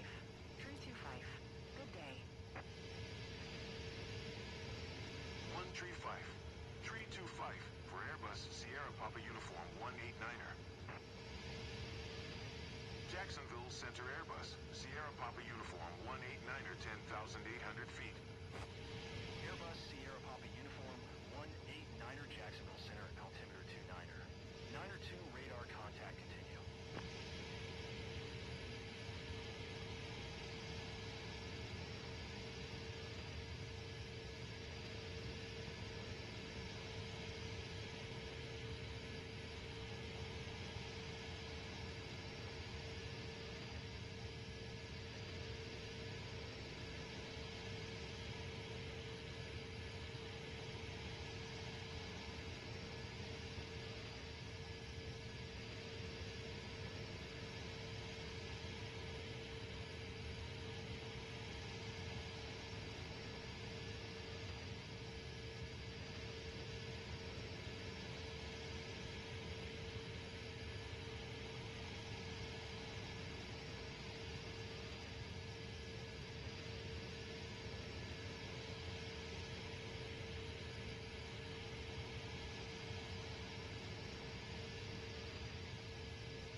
He brought a dodo bird back. It's hilarious.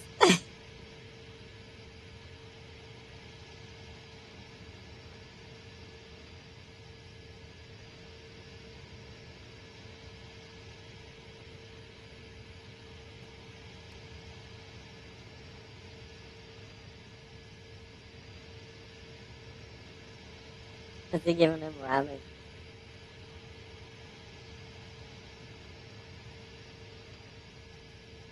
Oh crap.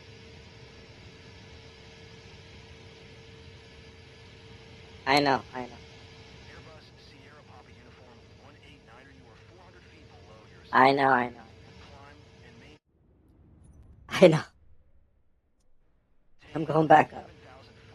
Jeez. Relax. Climb and maintain 11,000-foot Airbus Sierra Papa Uniform. Alright. We're landing at ATL. So here's what I want to do. I want to do more on the Airbus. I'm having fun with PPC, but that's not good for the screen. So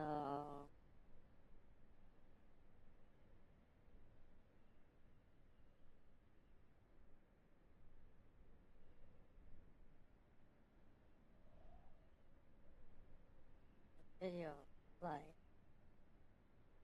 I don't know if that's what I want. Path perspective. History and description. This one could be good. Here. Unmuting. Bring the baby back.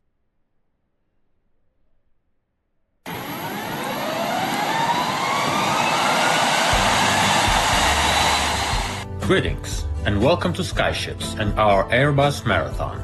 We have already heard the history of the first Airbus plane, A300, and now we can smoothly pass to its successor, A310. At first sight, the new aircraft is almost indistinguishable from its predecessor. Yes, the new A310 is very close to A300 in many ways. So why did they develop two almost identical planes? Let's take a look. During the development of the A300, a large number of risky decisions was made. The risk was necessary because at that time the aviation market was dominated by American and Soviet aircraft manufacturers. And to challenge them, it was necessary to have the iron bar serious advantages of the new European aircrafts. The main innovation of the A300 was the engines. Just 2 engines against 3 or 4 on other big jets. The logic was simple. Fewer engines, less fuel consumption, cheaper flights. Cheaper flights, more money for the airline. More money, more sports cars in your garage. The plan was awesome, but the world is not ideal. The development of an airplane is always a compromise. You want to fly far? Take more fuel, but that will make you heavier. You want more passenger capacity? Okay, make it bigger and yes, even more heavier. A heavier aircraft will require more engine thrust, but it is limited. They did not have today's Trents and GEnx jet monsters. The A300 was very economically efficient and carried a lot of passengers. And the payment for those advantages was the range. The plane flew for 7,500 kilometers. Not impressive for a wide-body airliner. 3-engine Americans could fly 9 to 10,000. Come on, Airbus, you can do better. Yes, Europeans did their best. A300 had many modifications. Among them was the version A300B10, which had an increased range. But there was one but.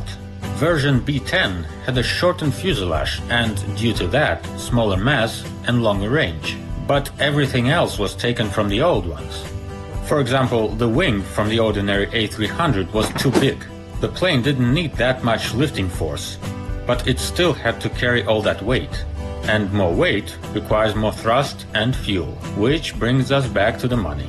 Another issue came from the UK. Remember I told you how they left the Airbus? Instead, they had created their own British airspace, gathered the entire aviation industry into one corporation, and haven't done anything else. The country was hit by an economic crisis, and London didn't have enough money for the development of new planes.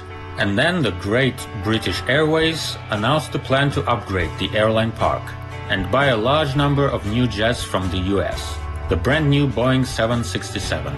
Yes, the Americans didn't want to give up the competition, and the games of politicians had started once again. The result of those games was the return of the United Kingdom to Airbus in 1978. At the same time, Airbus announced the new A310 project. Its task was raising the A300 concept to perfection. This plane had to get a shortened fuselage and a new, more efficient wing. To other innovations, we can add stylish carbon brakes and winglets. Most of the issues have been solved quite quickly. Engineers have gained a lot of experience in the A300 modifications development. The new model was ordered by Lufthansa and Swiss Air. After some time, the Air France and Iberia joined them. Two basic modifications were planned: the A310-100 for regional short-range routes, and the A310-200 for transcontinental flights. The engines remained American: General Electric CF6 and Pratt & Whitney JT9D. We're already familiar with those. Another attempt of Rolls-Royce to get into the project was once again unsuccessful. Well, it just wasn't working out for those guys. A310 had many systems similar to A300-600R, the most far-flying version of A300. The unification of the Airbus model line began from those two jets. Someone can say that unification makes planes similar and boring, but for the airlines it is real joy. You can easily switch crews from one model to another with minimum training.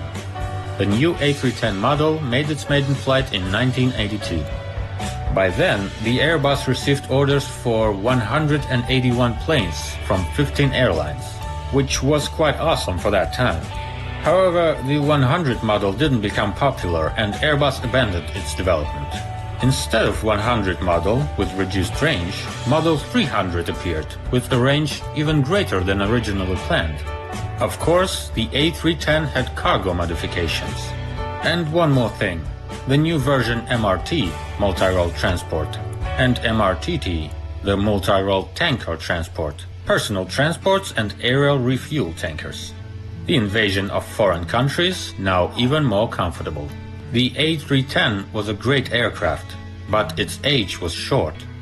The advantages of a two-engine airliner were played out, and in 1981 its direct competitor, the new Boeing 767, was born. But the idea didn't go anywhere. Sometime later, the Europeans had created their best airliner of that type, the A330, and this one does not plan on leaving. A total of 225 A310 liners were delivered, and dozens of them are still flying. That's the story of the grandfather of all the modern Airbuses. Like this video, subscribe, and comment what you think about this plane. And expect a story about the main European airliner. Fast flights and soft landings to you.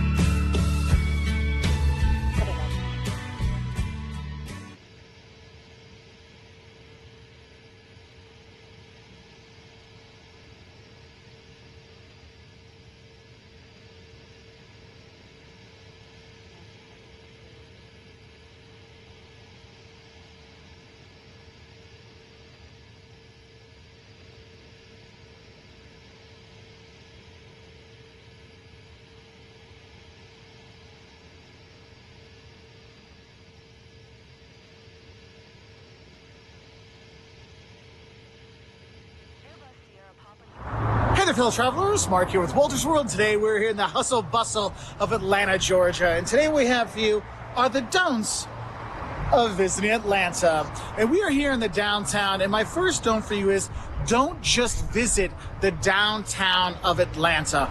Don't get me wrong, there's a lot of cool stuff to do here, whether you got the Georgia Aquarium, or you got the World of Coca-Cola, you've got the Centennial Olympic Park. There's a lot of stuff to see and do in the downtown, but what people don't realize is there's even more to see outside of the downtown area. If you go a little bit north, you've got Midtown. You can go there. Lots of eating and drinking when you're there. My personal favorite in Midtown is going to the High Museum of Art. It is fantastic to go to. Great European art, American art, African art. It's a great collection when you're there, so definitely do that. Maybe you want something a little more eclectic. Head out to Little Five Points, which is more east of downtown. You go there. It's like 2 or 3 blocks are kind of like the famous... Atlanta. Atlanta has risen from the ashes of the Civil War and has a couple of aces in its sleeve. That's the city where Margaret Mitchell wrote Gone with the Wind. Dr. Martin Luther King started his public activities, and John Stith Pemberton invented Coca-Cola. Keep watching to see the best things to do in Atlanta.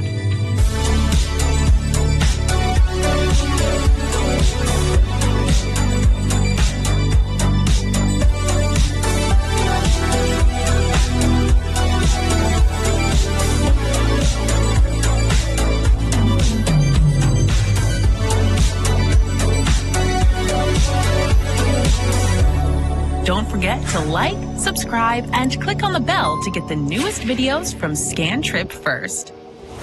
Downtown Atlanta. Downtown Atlanta is the city's central business district. It has many attractions: the World of Coca-Cola Museum, the Georgia Aquarium, the CNN Center, the National Civil and Human Rights Center, the College Football Hall of Fame, the Children's Museum, Martin Luther King Jr. National Historical Park, and Mercedes-Benz Stadium. Downtown Atlanta is also home to the tallest building in the city and southeast region, Bank of America Plaza. Piedmont Park. Piedmont Park is about a mile from downtown Atlanta. It is one of the best free things to do in the city.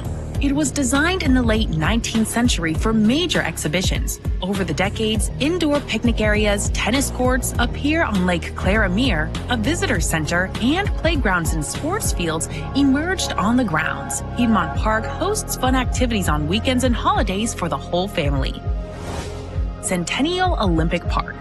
Centennial Olympic Park is a 22-acre public green space in downtown Atlanta. It was built for the Summer Olympics held here in 1996. The park's centerpiece is the musical dry fountain of rings designed to symbolize the Olympics. There are also several sculpture groups. Skyview Atlanta.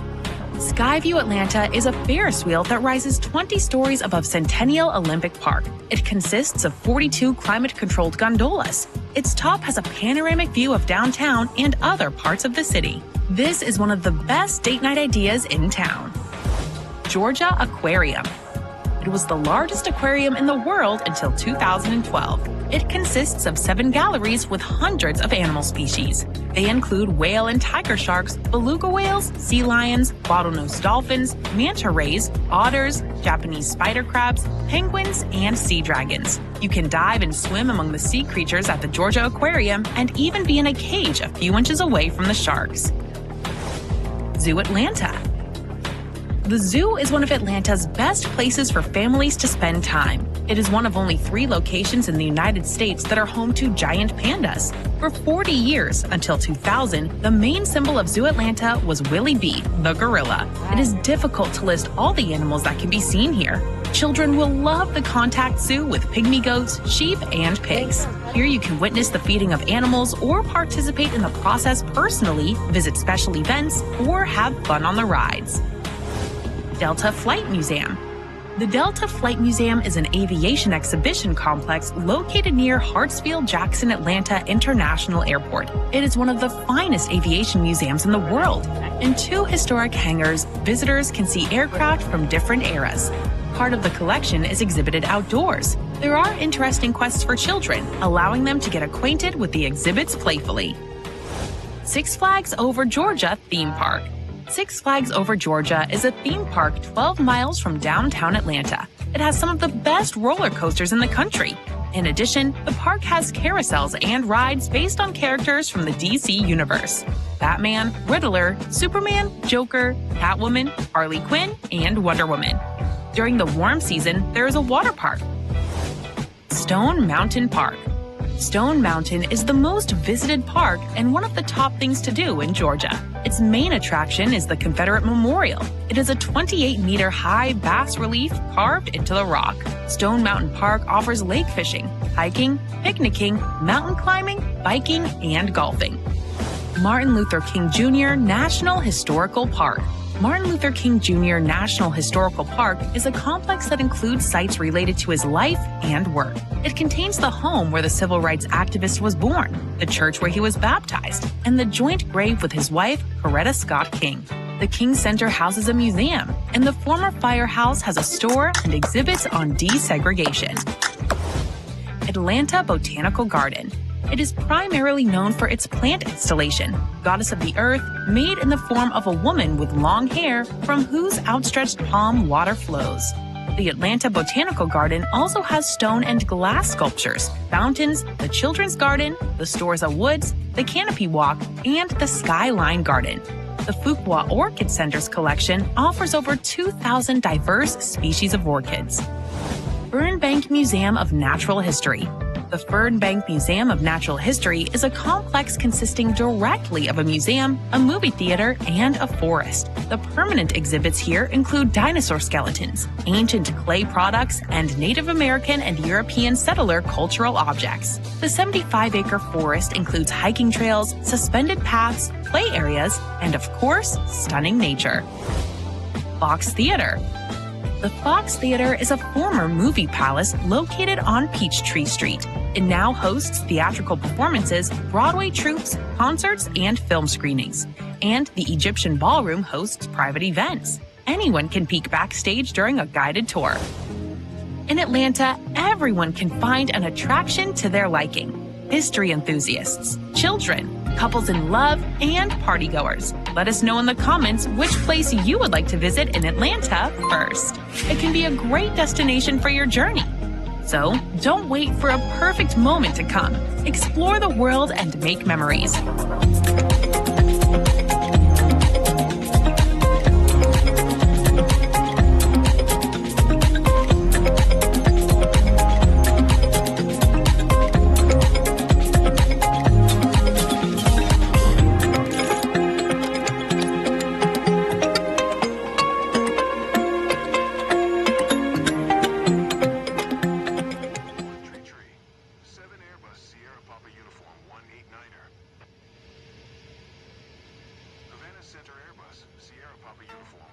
Atlanta, often called Hotlanta, consistently tops U.S. travel lists as one of the best and most vibrant cities to visit.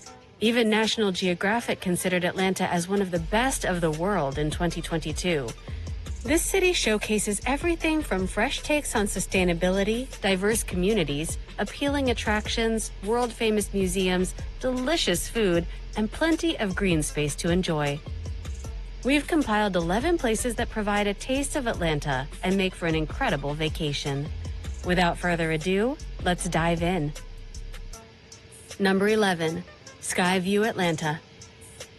Starting your trip with a bird's eye view of the city is the perfect way to scope out everything on your itinerary. Located just steps away from Centennial Olympic Park, the Skyview Ferris wheel towers 20 stories above the street and has 42 private gondolas from which to enjoy the sights while staying protected from the elements.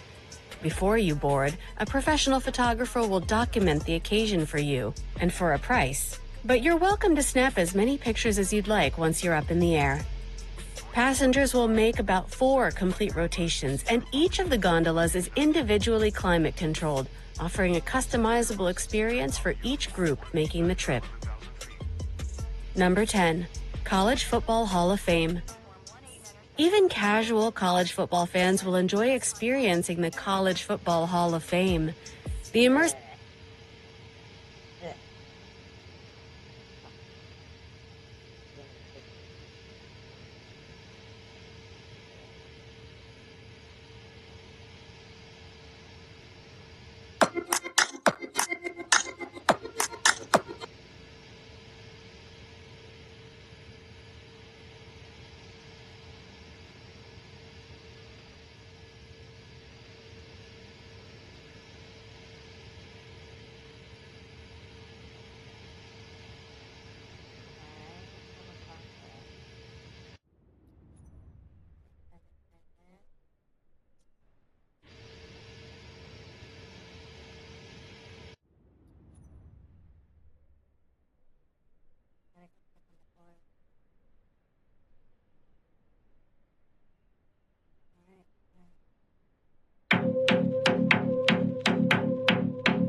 trying to get saved, baby, I am not the answer, no.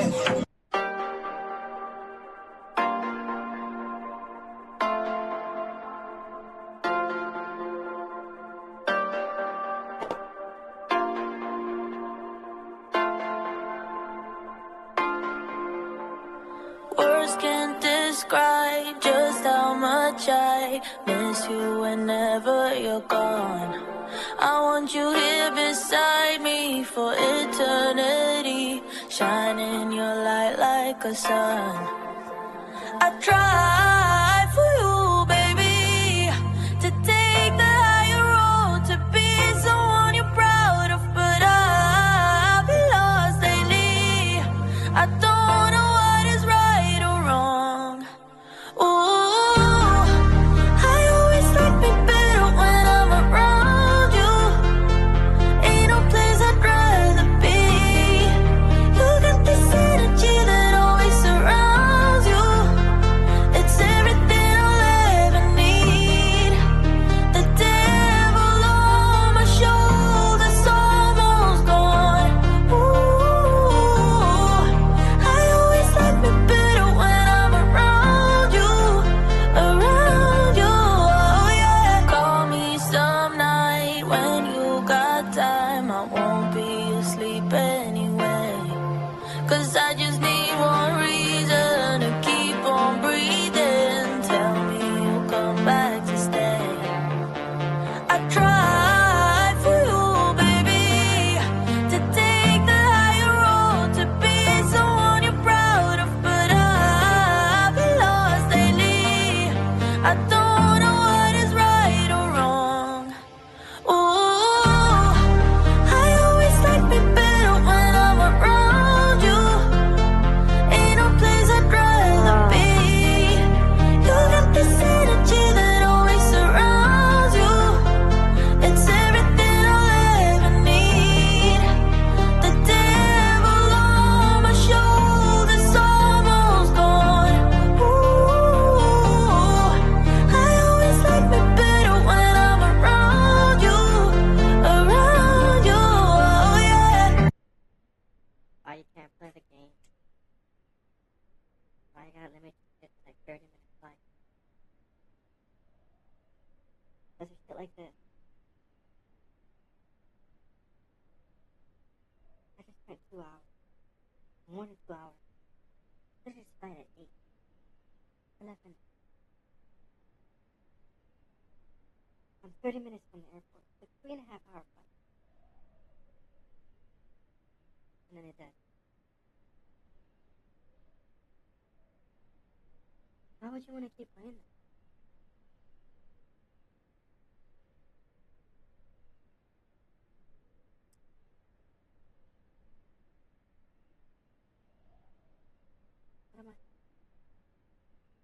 What are we doing? What are we doing? Error connection. I mean, I have to quit because I'm not. We're gonna wait this one out. 2 minutes. I know it's not gonna let me back in.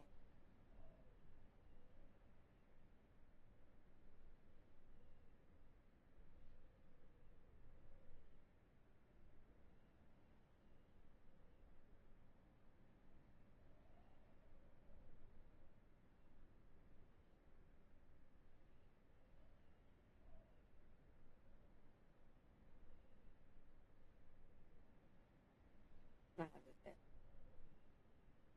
My network is fine.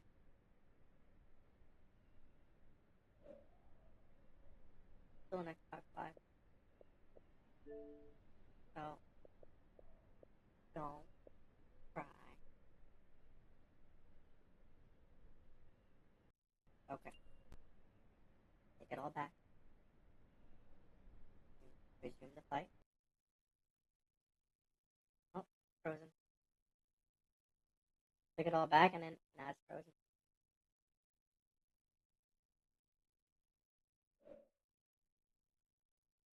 I guess I don't.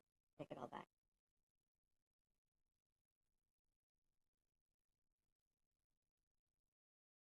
Black screen. Click to the menu. Excellent. Click to the menu.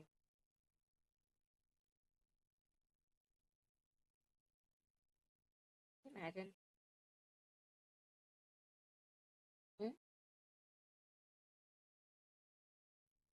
And you constant internet access. So if the network's unstable at all, a little bit, the game crashes.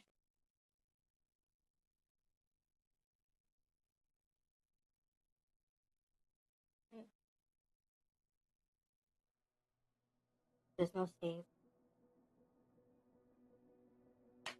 What do you do with them? I mean, I can't keep playing. I have to stop. I gotta go feed my son in bed. No, we didn't land today. We'll land next time. Thank you, everyone.